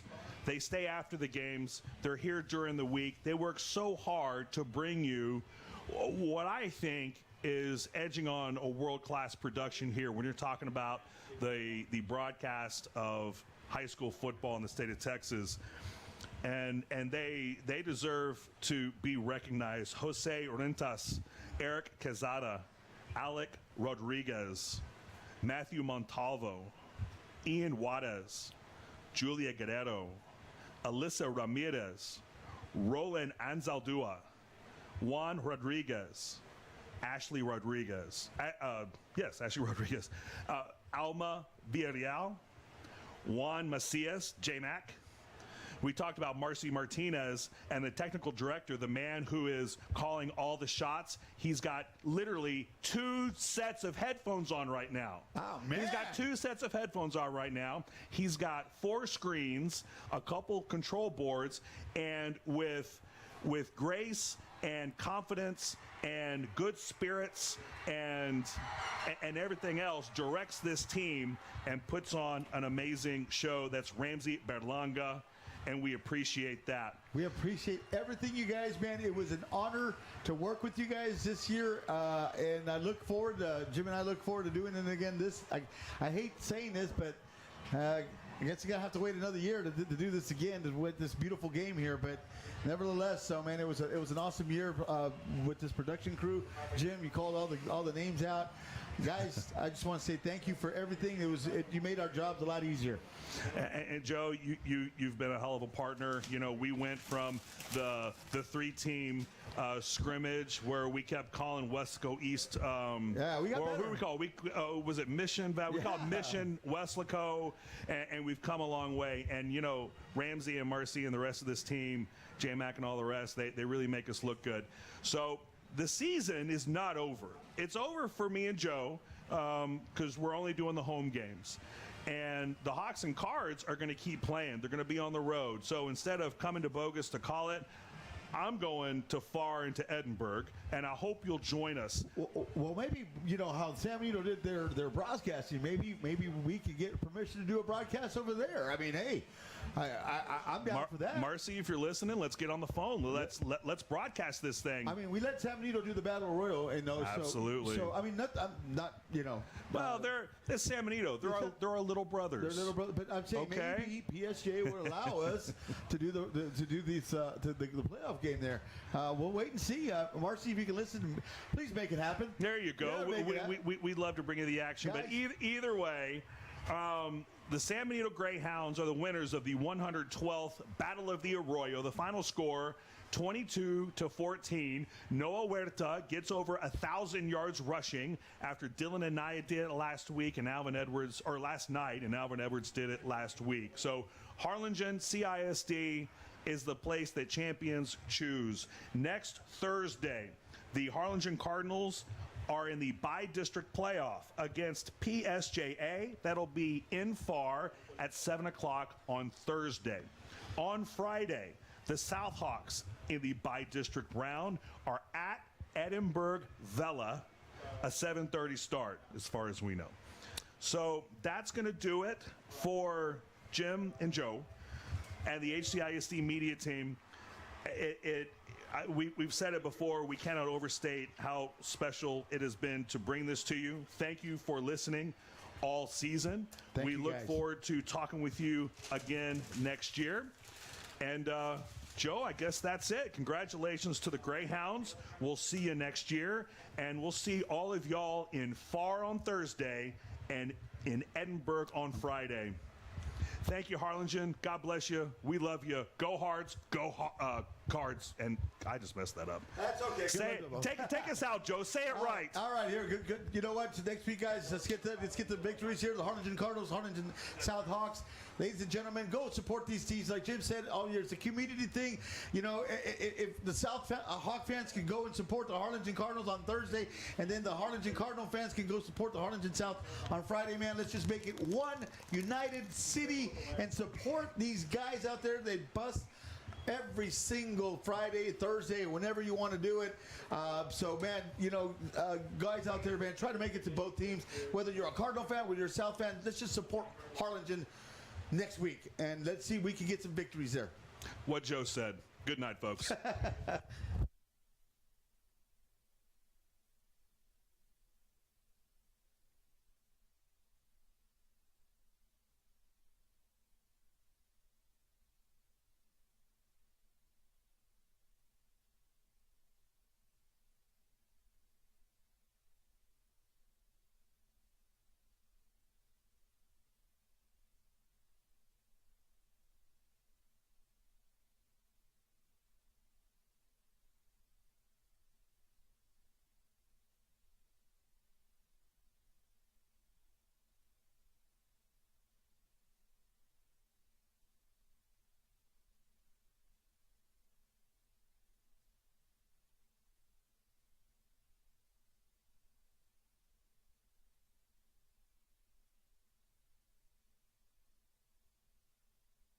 Ladies and gentlemen, the 2024 Great American Rivalry Series, presented by the United States Marines, would now like to honor tonight's most valuable player and award the winning team the Great American Rivalry Series Championship Trophy to commemorate their outstanding performances.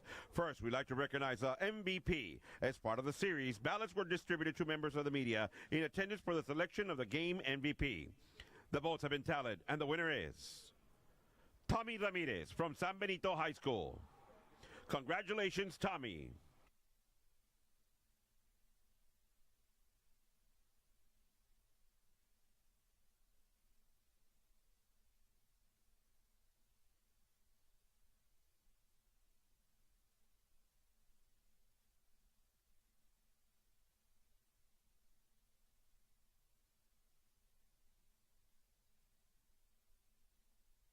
Ladies and gentlemen, the Great American Rivalry Series and the United States Marines are proud to recognize the San Benito Greyhounds as the 2024 Great American Rivalry Series champion. Congratulations to everyone who participated, and special thanks to the United States Marines for their partnership of the 2024 Great American Rivalry Series.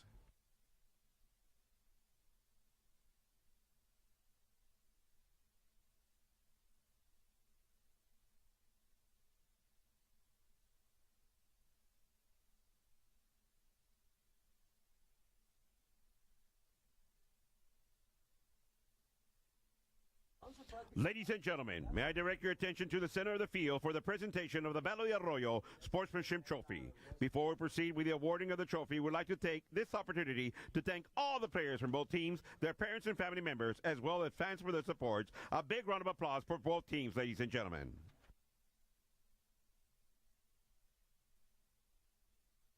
Ladies and gentlemen, accepting the Battle of the Arroyo Sportsmanship Trophy today is Coach Dan Gomez.